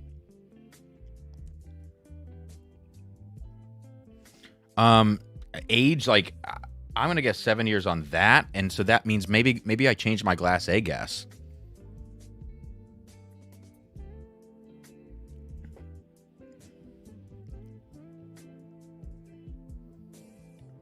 I'll change that guess to 9 years. All right, let me get a little water. Dan says, I will say in the year of the rye, it makes me miss bourbon. Yeah, but I think there's going to be great bourbon on the way pretty much every year. I'm just so glad that this year rye has not only caught up, but we're actually saturated right now with rye. Like, everybody is getting these 11-year MGP picks, and on the whole, they are some of the best whiskeys I've tasted all year. And they're pretty damn consistent from lot to lot and you know, barrel to barrel.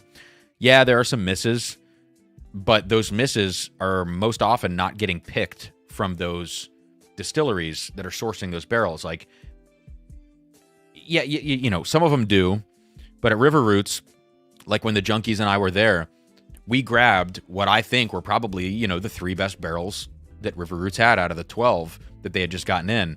And so, yeah, I just think we're pretty saturated with these great ryes.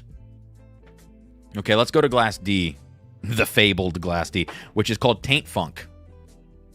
All right, there it is, Glass D. This is a little brown Foreman-y. I'm getting acetone right away.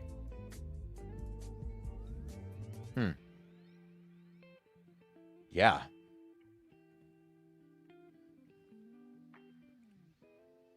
Totally. I could totally see this being a Brown Foreman product. All right. Put this down now. Yeah. very candied fruit on this. Candied red fruit notes, cherry and strawberry, and acetone and some light banana notes. And then I have to go, like, how yeasty is it? Because, you know, a lot of Woodford products will have yeastiness to them, but also a little farmy pot still note, depending on which one it is.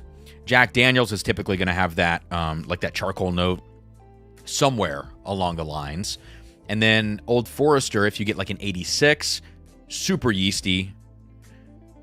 And then after that, it just depends if you're in the 117 series, which one it is. If you're at 100, still yeasty, but the proof catches up to it a little bit and it doesn't feel quite as yeasty because of that extra ethanol. If it's 1910, you should be getting those chocolate notes. If it's 1920, you know, the proof.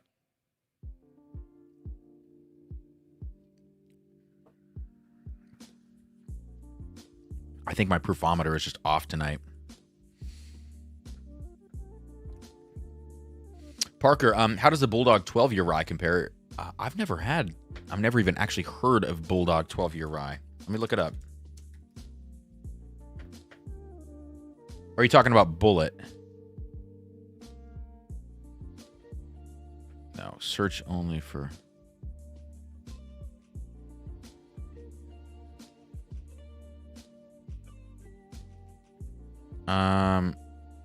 You're probably talking about Bullet, right? Yeah.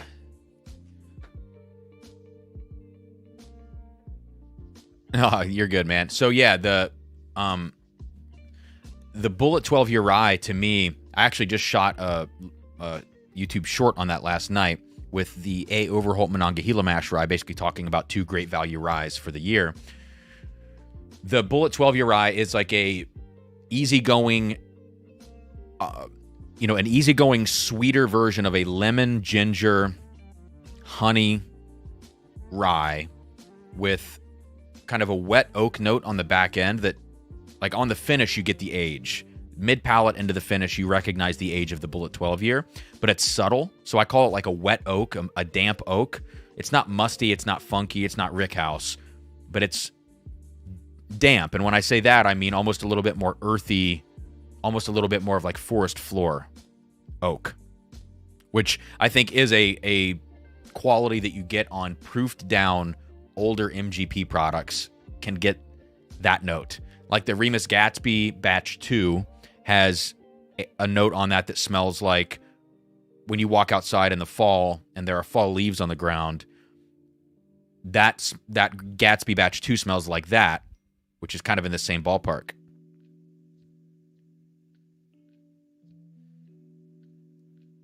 I think the Bullet 12 is great stuff, but it's like a daily. It's not a special whiskey, but at $50 to $55, I think everybody should probably have a bottle because it's just so damn affordable. All right, D.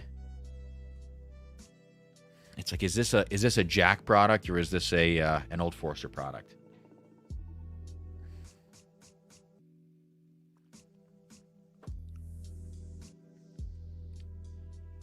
Is it 100? Is it 115? Proof. I think it feels... I feel like this is 1920. And I shouldn't be basing this on bottle guesses, but it's just the way the candied fruit notes come off. And I'm not getting any specifically Jack Daniel's notes on this, but it's got to be... If it's not Brown-Forman, then it's a craft product that's resembling it, which could be J. Henry, as I found out in a recent... blind that I shot on a short last night. Thank you, Pink Dan. That feels like 1920 to me. And all of my guesses for stats fall in line with that too.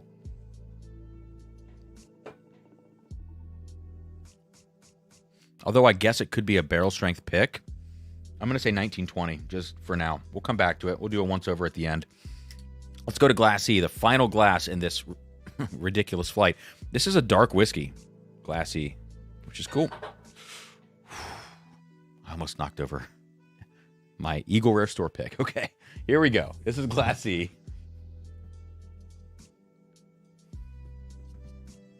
There's a creamy nose on this. Huh. almost malty on this nose. But intense, toasty, malty, creamy. That's a lot of different things, but in the realm of caramelized notes, I guess.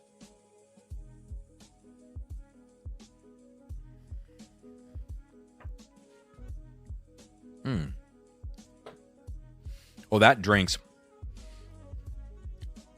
That is malty. And a little... What the hell is that? That feels like peated at the end. It tastes like the Bardstown Amrut collaboration.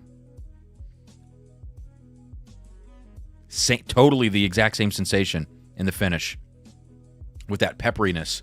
Stephen Edwards, thank you for the super chat. Let me get you in here for 4 entries. Okay, gotcha. Says Sipping the Maker's Heart Release. Really digging it, to be honest. Don't miss me. So, you know what? I could just look this up right now. What is the Heart Release? Is this the new version of the wood finishing? Because I haven't paid attention because I'm not a big makers person. Celebrates the team that distills our whiskey. There are people who sit at the heart of makers. Blah, blah, blah, blah, blah, blah, blah. Okay, those are fireworks. They're just like literally right outside this window.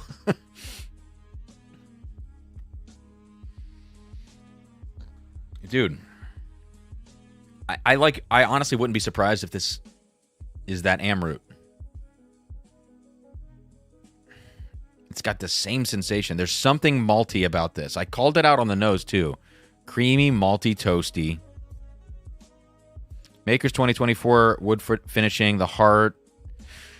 It's a profound tribute. Blah, blah, blah, blah, blah. What the hell? Okay, here's the label. What's going on with the label? Blend of toasted American and French oak.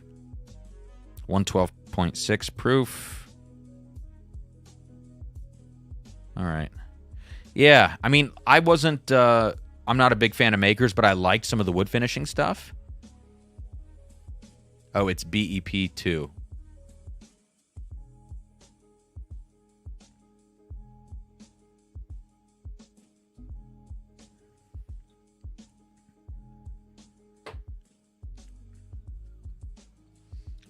Now this is just feeling like a scotch. Glass E. What's this one called? Knob cheese. Great.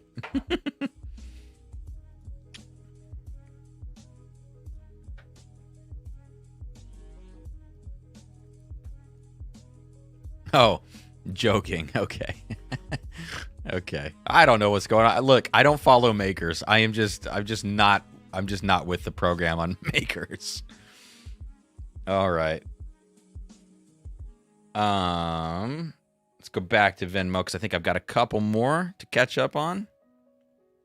Maybe just one more, actually. Oh, yeah, I think just one more.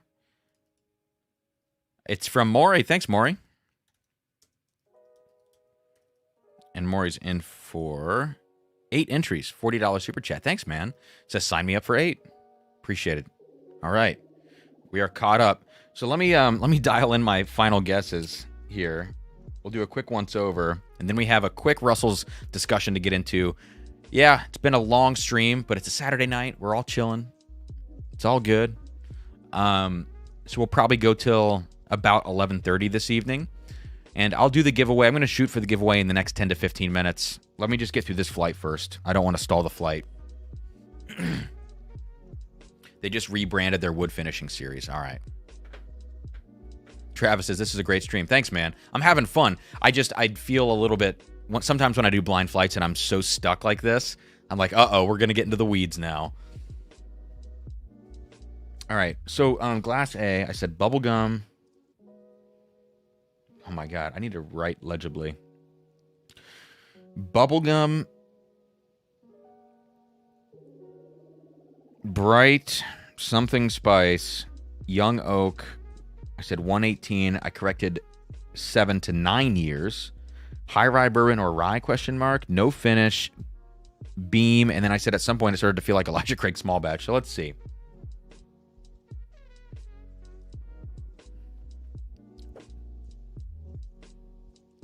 That drink's way low proof.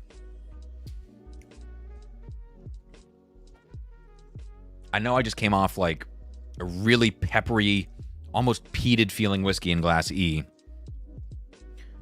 I said, how did I say 118 proof on this?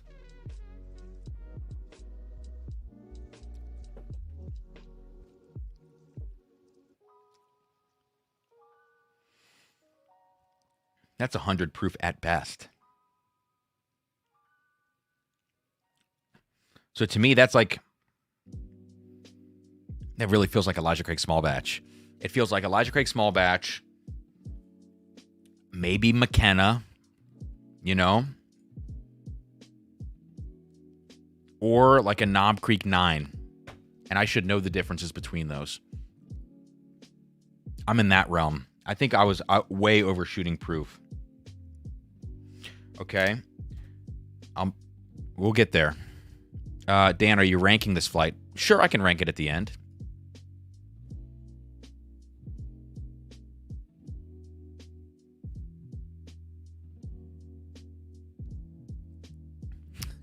What are you guys saying? This stream is going as long. So, guys, we did a Zoom. We do a Zoom every month for the $50 tier in the Patreon. And last, what was it? Was it 3 hours or 4 hours or between that? It was ridiculous. And some people got really shit-faced. It was because it was basically like doing an extended live stream on the channel. And I think a lot of folks like are not used to doing that. You know, for me, I'm always monitoring how I feel on these streams, you know? Like right now, it's really hot in this room. Like my house, the AC in my house is not very good. So it gets really hot. So I get kind of sweaty. You can see it on me. And, you know, I start to look hot in the face and red in the face. But as I look around the room, as I have my ways of checking out on how I'm feeling. It's like, I'm good. I'm at like a 60% right now. I'm in terms of, you know, consumption. I'm feeling good. I'm riding the wave. But some folks went way too hard at the beginning of that Zoom call, and it got rough, man.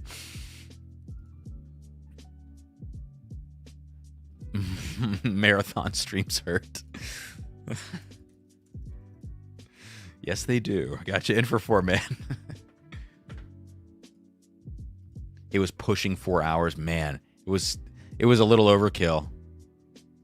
Yeah, I am wearing 2 shirts. You're right.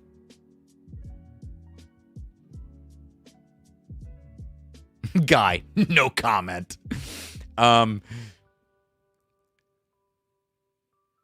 Mouth Wizard snapped his wand. Why do you say that, Jeb? You guys are funny.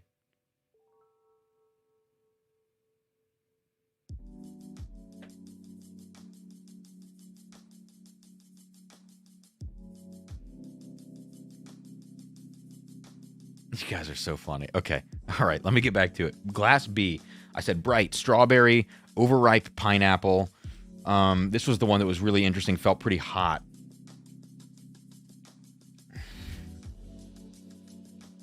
Wow. So different now when I come back to it. Really bright caramel note on this. I said 127 proof, 7 years.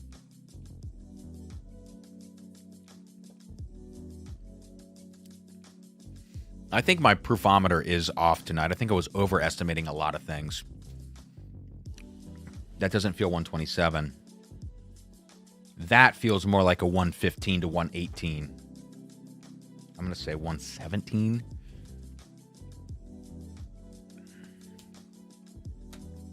Maury, I did get those. I have them. I have a pile of samples on my floor right now. That is not a judgment on you or the samples. That's just where I put them.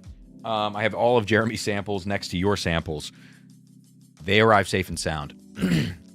Let's see if I can get to the Blackwood tonight. Probably not, but, you know, we'll see. Glass B. This is a weird one. It's Irishy. Actually, it's light whiskey. Light whiskey-esque. Man, Travis is a hard flight. This is Jeremy. No, Jeremy, I'm going to do some videos with yours. So it's going to be cool.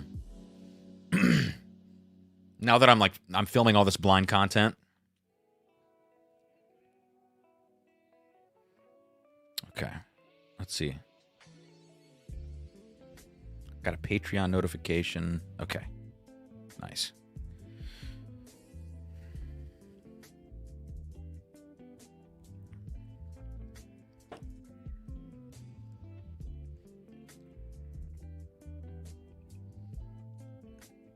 I think Glass B, I'm going to go 120 proof.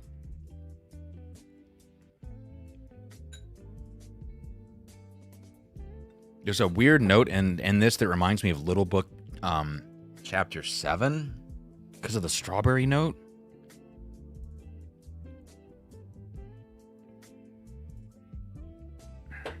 There's also a note in E that reminds me of Little Book Chapter 7, which is the smokiness, the applewood toasted staves I think they had in one of the components. This is Travis is a hard flight, man. This is really hard. I'm sorry, guys, if this is boring at this point. C is so Jim Beam.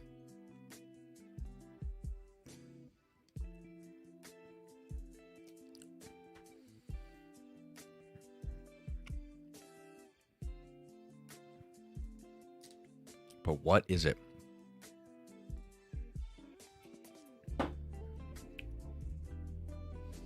It's a low-proof Jim Beam. It's so peanut and smoky. Is it 90 proof? If it was 90 proof, it would be a younger product, which would come off not as complete on the nose.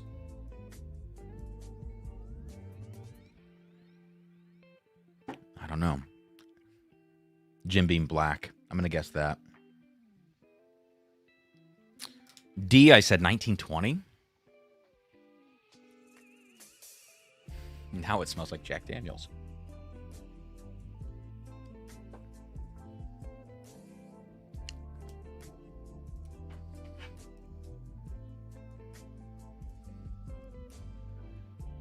Okay.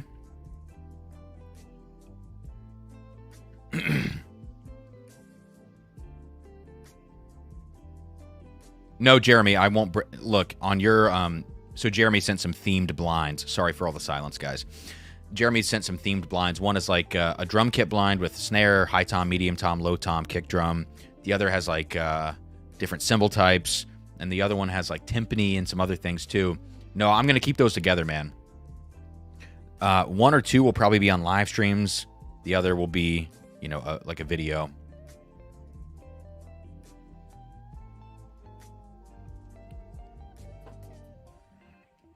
I'm gonna stick with my guesses on that.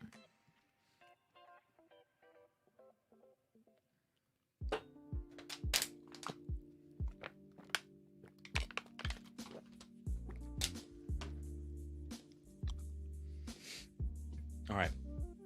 Back to Glass E. The only thing I wrote is malty. This could... What is this, man? What is this whiskey?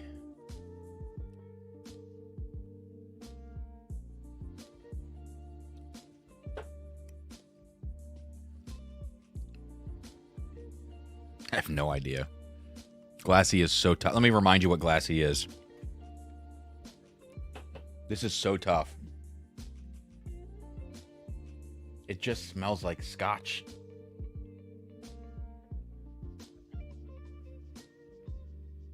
With a little American whiskey twist to it.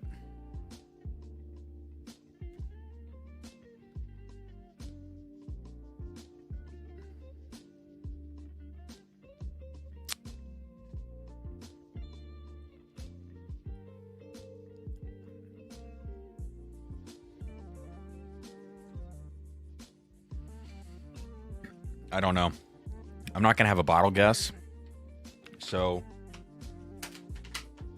I'm just going to guess stats on E.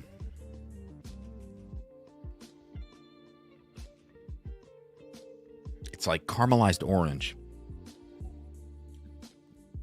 Toastiness.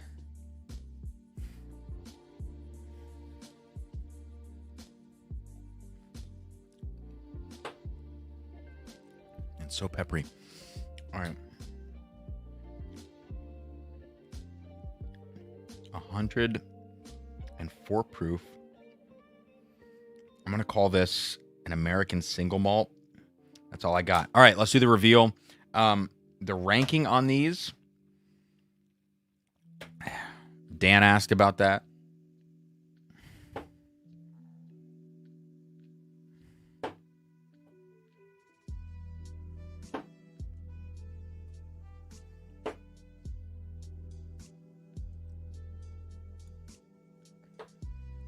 Yeah. My ranking. This is weird.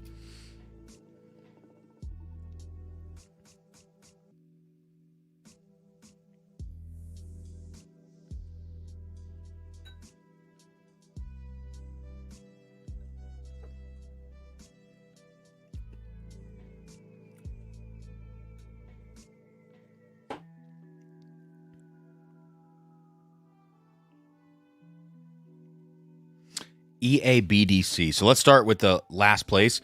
I said this is probably a Jim Beam product. Yeah, let's see. C. Jim Beam 90 proof bourbon 7-year Jim Beam black, not finished. Damn, 115 proof. Holy shit. Man. Okay. So my proofometer in the beginning, overshooting things, may have been more accurate.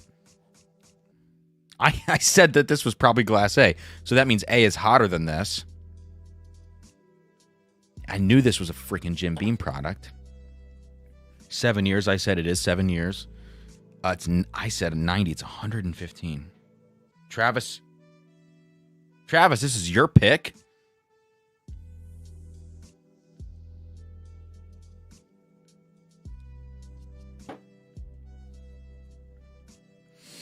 E is a totally different profile than everything else in this blind, but it works. Like everything about E works. So I like it. I also have palate fatigue going right now. It's very cheesy. Actually, it smells like cheese. I literally just went back to the nose. All right. So C was last place. D was in fourth. I thought this was 1920. Okay. Yeah, this makes sense. I totally did not think about Barton when I was thinking about the tasting notes on this bottle. So 1792 full proof. I said acetone up front, and then I was giving like bright candied fruits, a whisper of banana in the background, and the fact that this didn't have a screaming amount of banana should have told me it's not Brown-Forman, it's Barton, and I just didn't think about Barton. So proof, I guessed 1920 all the way through. I said the stats make sense, so I would have guessed 6 years, 115 proof, bourbon, not finished, Kentucky. So it's Kentucky, it's bourbon, it's 7, not 6, 125 instead of 115. Yeah, there you go. Yeah, makes sense. That's a good bottle. That's a really good bottle. All of these are good. Like, this is the thing. As I go through these and I'm looking at my last to first, these are all, like, none of these were things that I was like, ugh, I'm not into it. Okay, next is Glass B. This one is weird. I was like, Irish, light whiskey. Like, I kept going between these things. I said bright, strawberry, overripe pineapple. First said 127, then I said 117 proof. I should probably stick with 127, but I did say 117. 7 years old. Wow. No, I said 117. It's 118.4. It's a Four Roses OESO. I said 7. It's 9 year, 3 month. I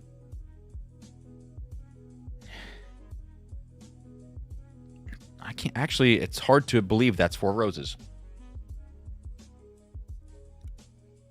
The palate makes more sense. It's a very young feeling Four Roses. To me, it feels Irishy. Okay, but I did say bright strawberry, which makes sense. It's an OESO. Overripe pineapple. Yeah. Okay. Fruity red berry. it says on here. What's next? Glass A. This one was tough. Knob Creek or Elijah Craig? It's probably an Elijah Craig store pick. Well, maybe not. My proof was all over the place. I settled on I didn't even make a solid guess. 94 to 100 proof. 9-year. No finish. Kentucky bourbon. I said Beam. Let's see. Oh, shit. This is a Russell's Reserve Camp Nelson E. Wow. I see it now. Oh, peel the labels, says Travis. Sorry, man. I forgot about the labels. This is so cool. Yeah, 8-year Camp Nelson E. I said 9-year. It's 110. I was at 118, then I went to 100 to 94. When I went back through these and my palate was accustomed to the higher proofs, I immediately shut everything down on proof, and I should not have done that. So that's a good learning experience. Kentucky bourbon. I was 1 year off on the age. Not there with the distillery, but Russell's, it is nutty. And so there's that. And then finally, my first place is Glass E, which is wacky. This is so weird. This might be Chattanooga, honestly. I said malty 104 proof American single malt. It's going to be higher than 104. Yeah. This is MGP. What? Whoa, dude. This is wacky off-profile MGP. Tumblin' Dice. 6-year MGP. I said I didn't even give a guess on the age. So, 118.6 proof. It's the 36 rye mash. This is completely off profile. Okay. Let me go nerdy for just a second. The notes on this, man, I can't believe there's no maltiness, no peat influence on this. The notes in this remind me of this bottle. Funky Monkey coming out. Some MGPs, some single barrels, develop this this mineral quality to them. It's not like George Dickel, but it is this minerality. It gets very peppery, very industrial feeling, almost like a Scotch. And again, same note I'm going to say, wet rock. This has that note. But this also has a young buttercream note that a lot of these 6-year to 8-year MGPs, 36 ryes can get on them. So it has a young buttercream. I attributed that note to a malty character, thinking American single malt or a Scotch finish or something like that.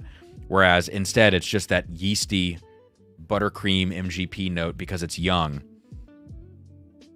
But if this barrel, if this would have aged 4 to 6 years longer, it would have really developed in the same way that Funky Monkey developed, that Redemption Rye 18 develops. And so for me, it's if you get a barrel like this from MGP and you smell it at this age, I would not let this go out. I would put this back and I would let this age 4 to 8 years, further along, because it's gonna lean in to those wacky notes and it's gonna get funky. So all of these did have a certain funk to them. Maybe that was the theme then, Travis, huh?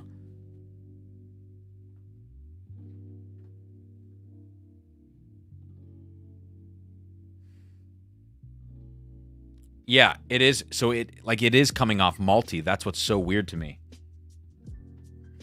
I understand it now because, if I would have 3 years ago when I was way less experienced with tasting MGP single barrels, if you would have given me this pour, I would have said something's wrong with this whiskey. It's not like MGP.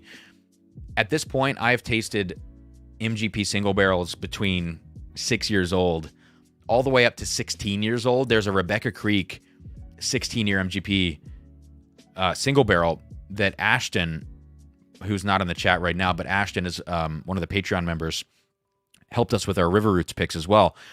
Ashton brought this 16-year Rebecca Creek. It's a lower proof bottle from that release. It tastes like Dickel. It is so mineral that it's almost undrinkable.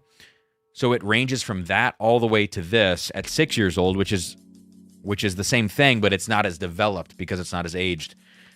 This can happen with MGP. It's weird, but these are off-profile MGPs. This is not normal, but I like this profile, and that's why this is exactly what Funky Monkey would have been at 6 years old in a rye form. Shit, this was Travis. This blind was hard, man. And, you know, stats-wise, on some of them I did okay, but, like, this going back through a second time and taking all of my proof guesses and reducing them, I need to know not to do that. I'm usually closer on proof, it seems like, right out of the gate. As I go through and I look, yeah. Well, only on half of them. Only on half of them. I just got to train more.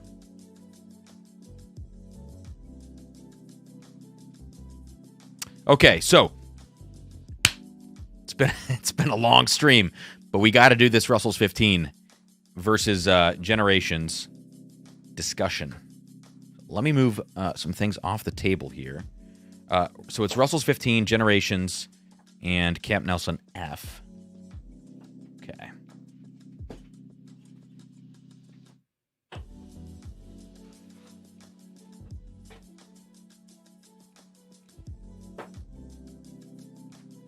Should I have waited this long? No.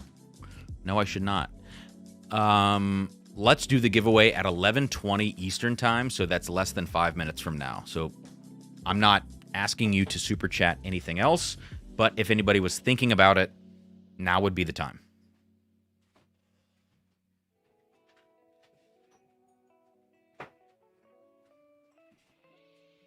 All right, so we have enough room now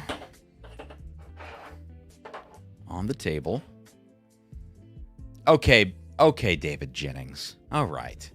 Got a feeling that punted Russell's 15 discussion is going to be like Clark Griswold looking at the Grand Canyon. Okay, all right.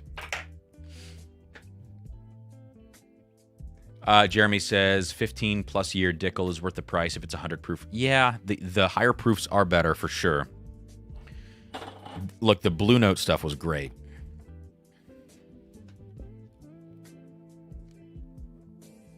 James says NBC just released a Dickel that's a Tennessee that's assumed to be Dickel. Did they? But here's the thing, man. Like, a lot of people are getting Tennessee Distilling Company. If it doesn't give you a mash bill, like, what's the proof on it? What are the stats? Because a lot of people get this Tennessee Distilling Company stuff, and people assume it to be Dickel, and it's not.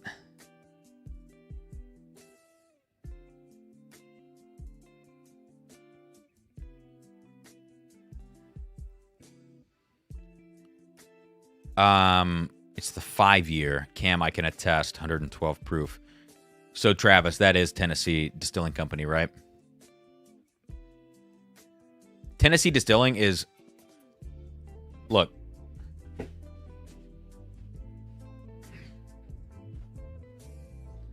This bottle, this is a Pursuit Series...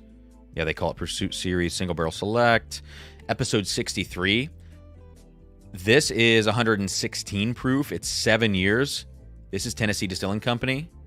This shit is... Look, it's not perfect. It's still 7 year, right? So there's a little sharpness to it. Oh, it is Dickel, says Travis. Okay. Well, at any rate, if you find Tennessee Distilling Company at this age, like with this color too, I mean, this is a really, really nice color. This is the Cherry Coke pick that they did. Like, this stuff is crazy good.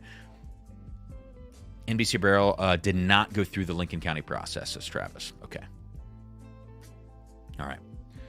So, Russell's 15. And the samples. So, Camp Nelson F is here on your left.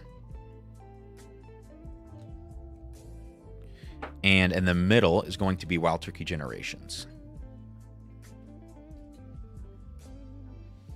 Okay, so in about a minute, we're going to do tonight's giveaway.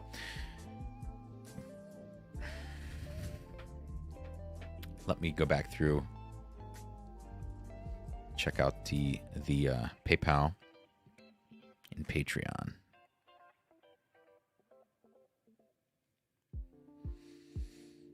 Got that. So PayPal, we are good. Okay, we got one more from Noah. What's up, Noah? In the live chat says, I should send you a sample of 14-year, oh man, 144 proof Bender Stash MGP sourced. Look, I'm not going to say no to that, but I understand that is hard to come by, so I don't take that for granted. I would love to taste that. Hazmat, super highly aged MGP. I've heard great things about that, about the rare character, what is it? Is it called Obliteration? I think that's their version of it, and some others. There was the cash grab bottle from Blom Brothers. What else? I'd love to taste it, man, but you know, that's kind of a unicorn. Morgan almost passed on a rare character rye pick. My local did, thinking it may be Dickel. Didn't recognize the mash bill. Oh, it was TKO? Oh. So the TKOs are Dickel, but they're an experimental Dickel rye. And that stuff does not taste like Dickel. That stuff tastes amazing. So if you have the opportunity to go get one of those, if there's still any remaining, go buy it. That mash bill, if you see Tennessee as the state of distillation, but it's a rye whiskey, and you happen to know the mash is 70-25-5, it is a buy. Have you had the J-Hob Dark Arts? No, I've only tried the Sealbox pick, the Junkies pick, and my pick. I think those are the three that I've had. Feels weird to say my pick. Our pick. Sorry. You know what I mean. Wow, one more super chat on Venmo. We are done, guys. No more super chats. Let me kill the banner. Thank you all for your support tonight. It has been truly ridiculous. So amazing. Mike Conklin with 15 entries, a $75 super chat says, since you said now would be the time, it was the time. So there we go. Mike, thank you, man. So, guys, we're going to do the giveaway now. Some folks are going to head out of here, of course. It's been a very long stream, but we will do this final discussion between Camp Nelson F, Turkey Generations, Russell's 15. Just kind of like wrap up thoughts on this side by side. The blind was really interesting, but knowing what they are is also going to be, I think, informative.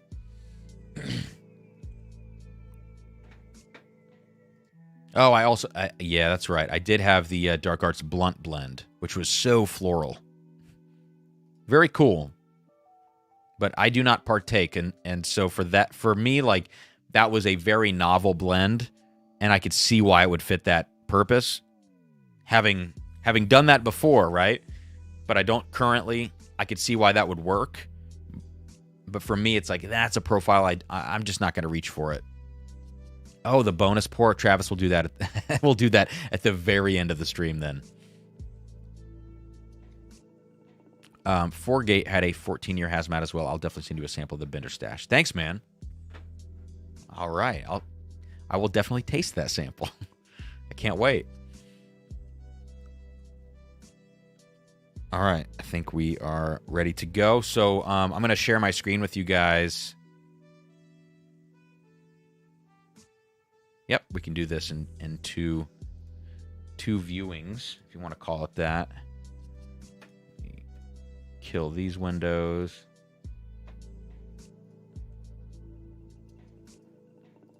And share screen.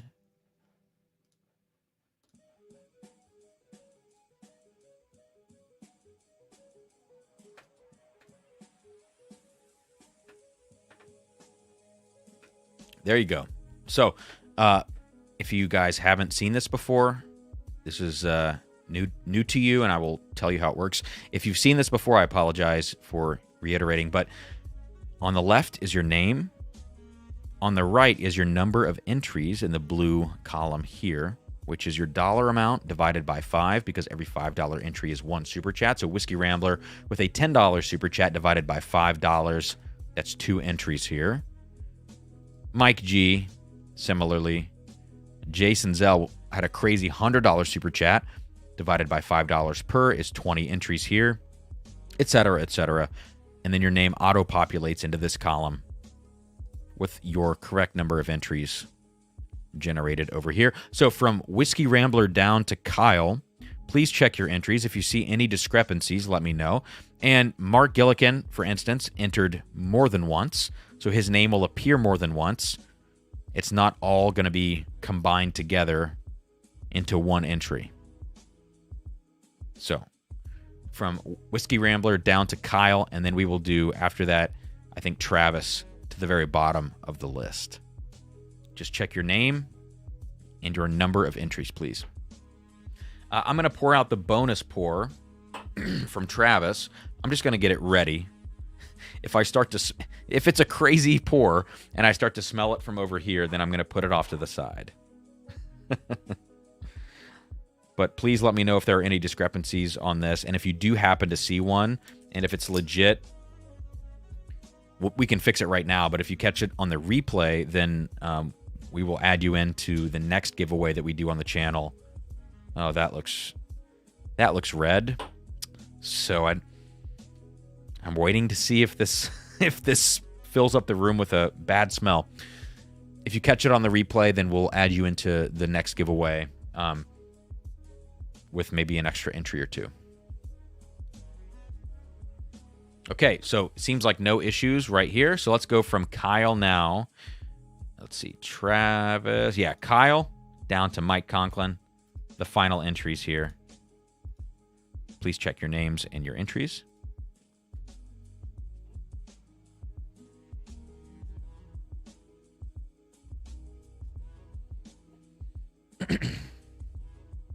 And guys, just another shameless plug, last one, I promise, of the stream. Please do check out some of the Drums and Drams shorts that I'm starting to make on the channel. I'm doing my best to make them worthwhile, not just clickbait content, but stuff that's actually giving an opinion or a review or a recommendation or a blind pour. So please check those out. Jose, I think you're in there, man. Right here. Yep. Row 30 with 5 entries. Is that correct? Let me make sure. That would be a $25 super chat. Yep, I got you in there. Lynn, so I think, did you enter once or twice? I had you in as HJWW, at least on one. I don't know if you entered twice. So there we go. Jose, I think we're taken care of. And Len, so here we go. You got a $15 super chat here.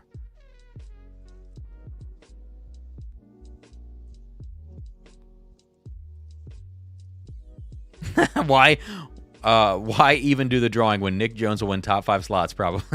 That was pretty crazy. He texted me and was like, "What the hell, man?" All right, let's do this giveaway, guys. We'll go to random.org and do this. We had a lot of entries, which is really incredible. Appreciate all of you so much. Amazing support, and this really helps the channel, I promise. And I hope that those folks that win these sample giveaways will enjoy all of these pours. There we go. This is everybody in here. We're going to run it 7 times. 1, 2, 3, 4, and no duplicate winners, by the way. 5, 6, and last one, 7. Top 2. Jose, you got it, man. And Steven Edwards.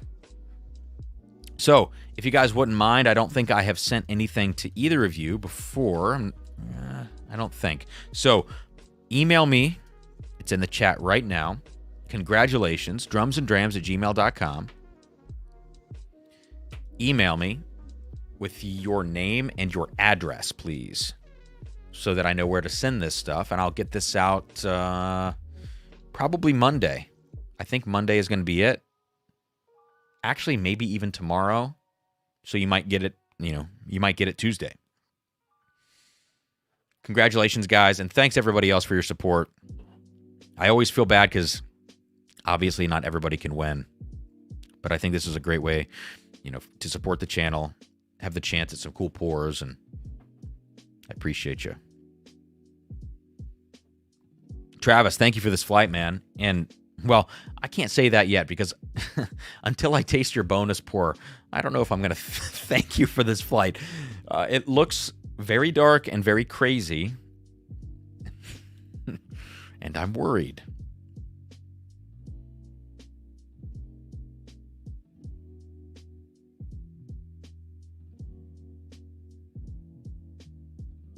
Okay.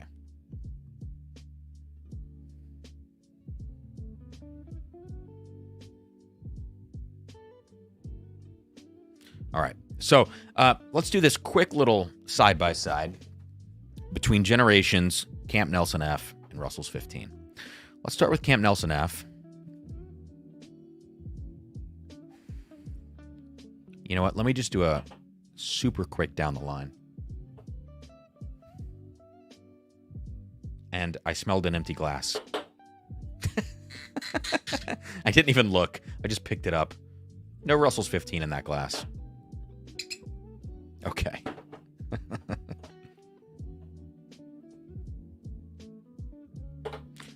All right. Cam, it's the most unique pour I own. Take that as you will. Okay. All right. Camp Nelson F. Very leathery grape on the nose.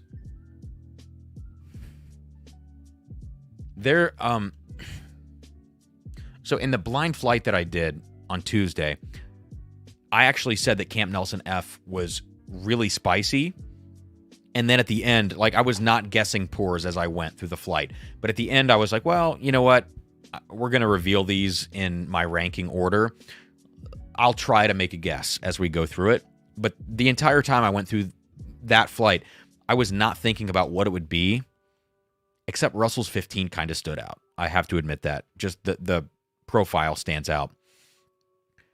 I said that Camp Nelson F was really spicy. So at the end, I was like, well, maybe it's Generations. I've never had it before, but it's in the flight. I know why I said that now. There's a note at the very, very top of this on the nose that is ethanol forward and spicy. But right underneath it is all of this depth. And that depth is like grape, grape candies, grape soda, and leather. So turkey, so old school turkey, This is a single rick Camp Nelson. This is the bottle from last year. So there is a top note to this that is crawling up my nose on, as I nose this thing. So Generations, higher proof. It doesn't have that top note. It is, generally speaking, the entire profile is spicier. But it doesn't have that top thing. In the blind flight, I said that Generations was fattier. I think I said that.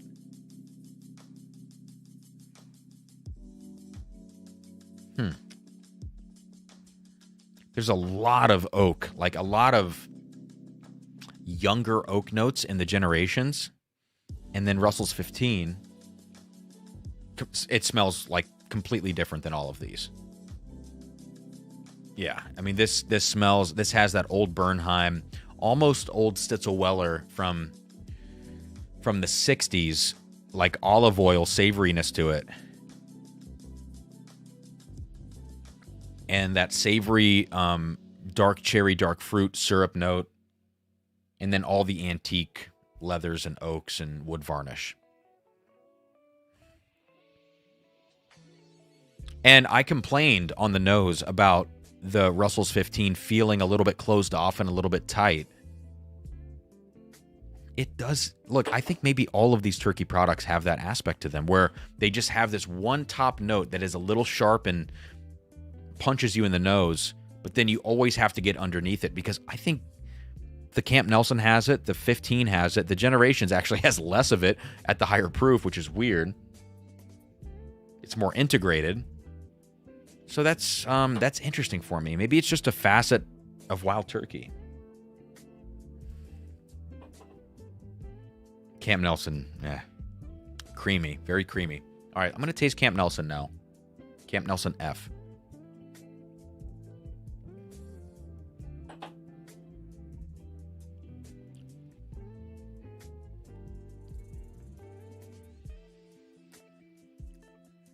All right.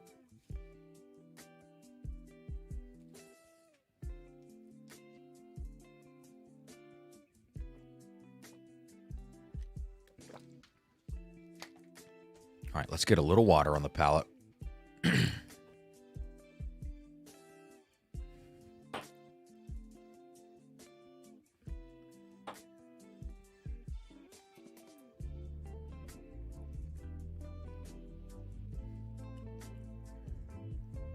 Camp Nelson F is really delicate on the palate to me.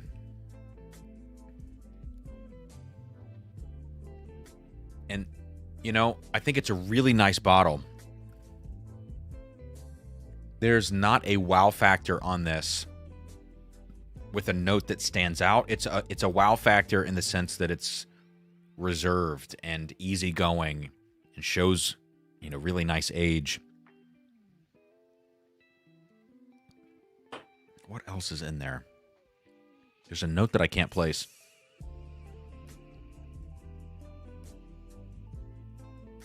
Jeb.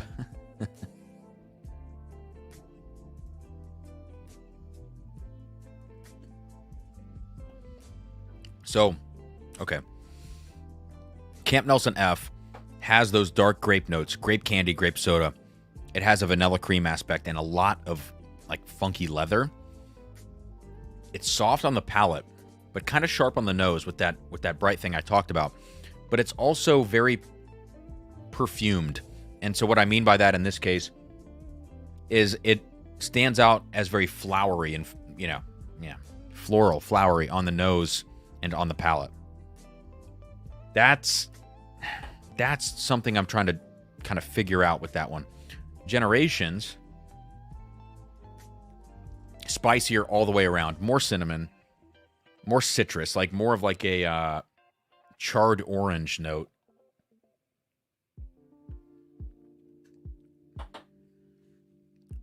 Generations is very intense.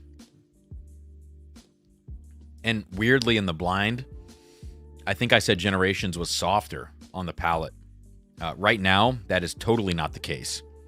So I don't know if that was an issue of sequencing in the blind or my palate being fatigued, although I don't think it was fatigued in the sense like tonight I'm fatigued, right? I've gone through a blind. I've gone through lots of pours. In that blind on Tuesday, it may have been fatigued only because I was tasting 5 different turkey products at once.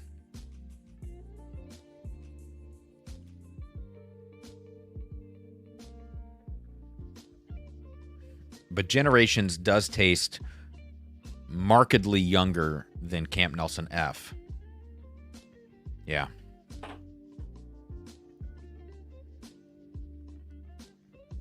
I like Generations. Do I think that's a $400 bottle? No. It's not even close to that.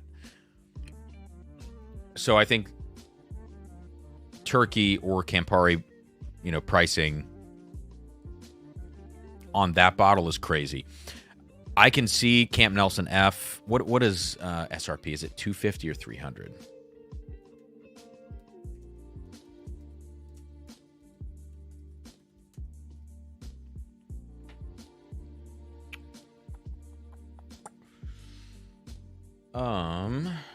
Let's see. I need like not. I need not these websites that are $500. What is the actual price of this bottle? Is it $250 or $300? Or is it $350? Oh, has Breaking Bourbon not done a review of Camp Nelson F?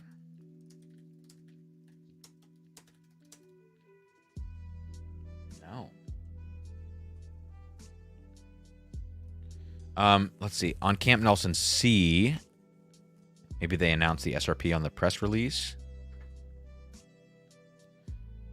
Like, what is the actual SRP of this bottle? Listen, I like Generations, but I don't think it's something that should have an SRP above the others. I understand, like, the story behind it, the signatures on the bottle. I totally get it.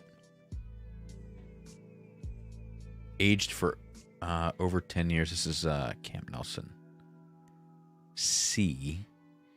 Camp Nelson C was $250 SRP. So let's say F was the same. $250 SRP for single Rick. There we go. So and this happens, right? The distillery is 50 over SRP, 350 Generations. Okay, there we go. I think Camp Nelson F deserves that SRP. I'd love to listen. We'd all love to see these lower price. If I picked out of my mind where this should be at a lower price, if I had to select a price for Camp Nelson F, $180 is where I feel like that belongs on the market. That's right around Calumet 16 and some others. But it's Turkey. Turkey at that age, rare. You don't come by that every day. I'm with like 180 on that. 250, if that's SRP, fine. I'll buy one. But over that, I'm not with it. Generations is the one that I'm like, oh, 350, 400. That's really, really tough. Okay, so CNF was 300, so they raised their price from year to year. Man, I just wish the prices would get under control. It's not just a turkey thing either. Just across the board, people are going to try to jack their prices up. But I think we're going to see over the next 3 years folks being forced to bring prices down because the market is getting very saturated with really, fantastic stuff and highly aged stuff too. Generations. It's good.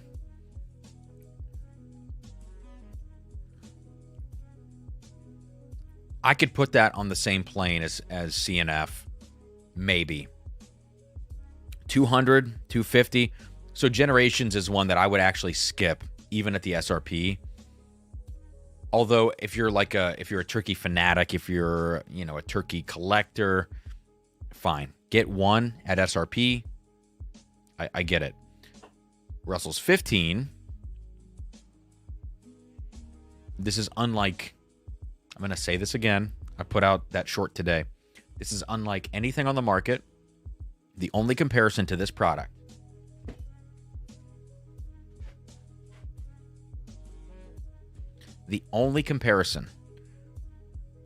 not in one-to-one side-by-side, but just in overall experience, the only comparison is Old Fitz 13 from this year, because it's a Dusty. It's 99 distilled. It's the only thing that's going to touch Russell's 15, profile-wise.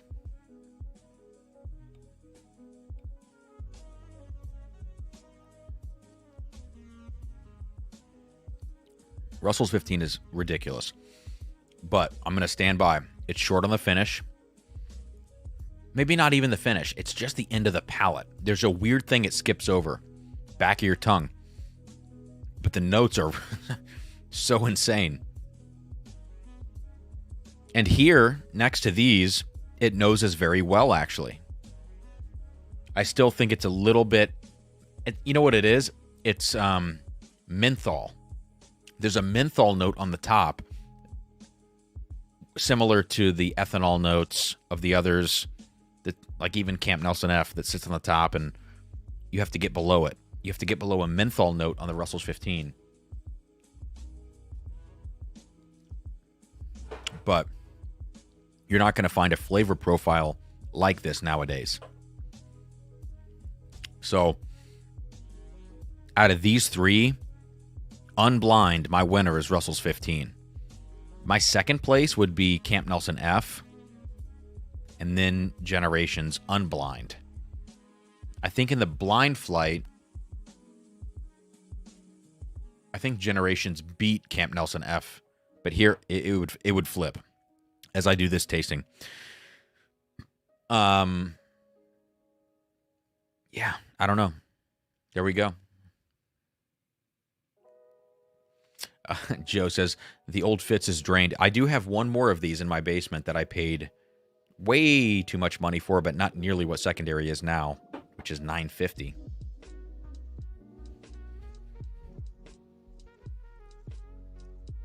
So that's going to do it, guys. I'm going to jump off here now.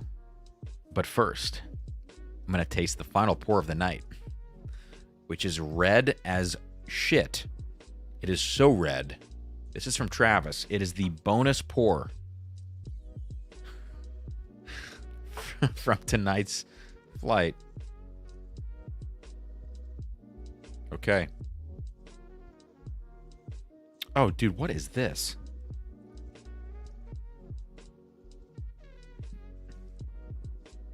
Dude, this smells amazing. What is this? I thought this was going to be like some flavored shit. Is this like a crazy-ass Dusty?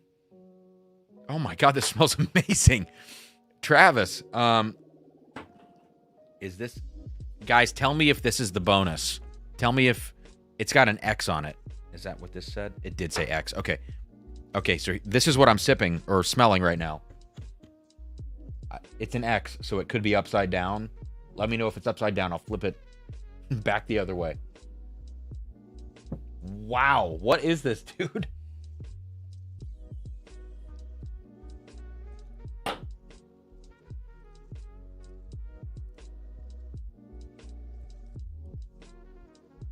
That is amazing. This tastes like Old Willet. Travis, I gotta put this next to the Russell's 15, dude.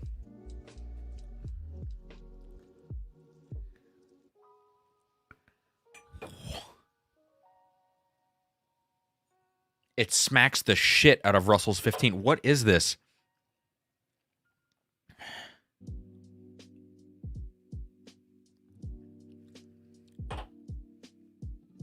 I think that's Old Bernheim. I think it's like 132 proof Bernheim at like 22 years old. Like, what the fuck is this? Oh, it's Coy Hill. That is amazing. But it's a small batch at 155. Oh my god. That is amazing. Oh my god. This is top 10 whiskeys ever. Wow.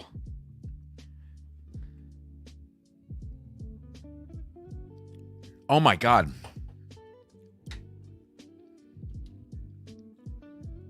I understand why the secondary price is what it is now. I have to save this. Sarah has to try this. Oh my god, Travis. Thank you, man. That is amazing. Oh my god.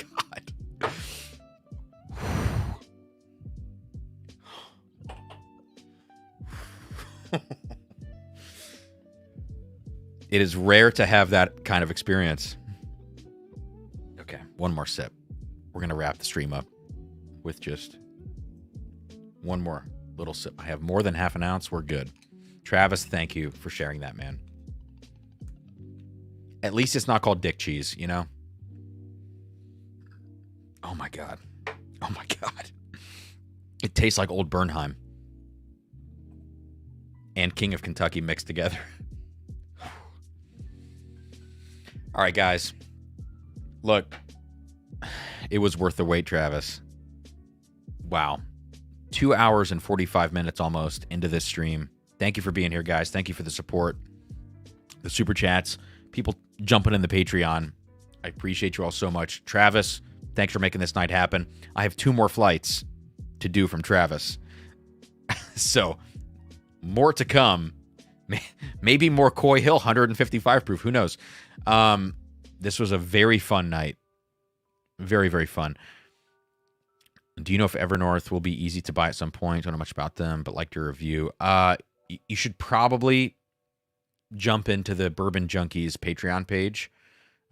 Those guys own Evernorth Spirits, and right now they're pretty much just releasing to their Patreon, and they have thousands of members, so it sells out on all of their releases. So jump in there if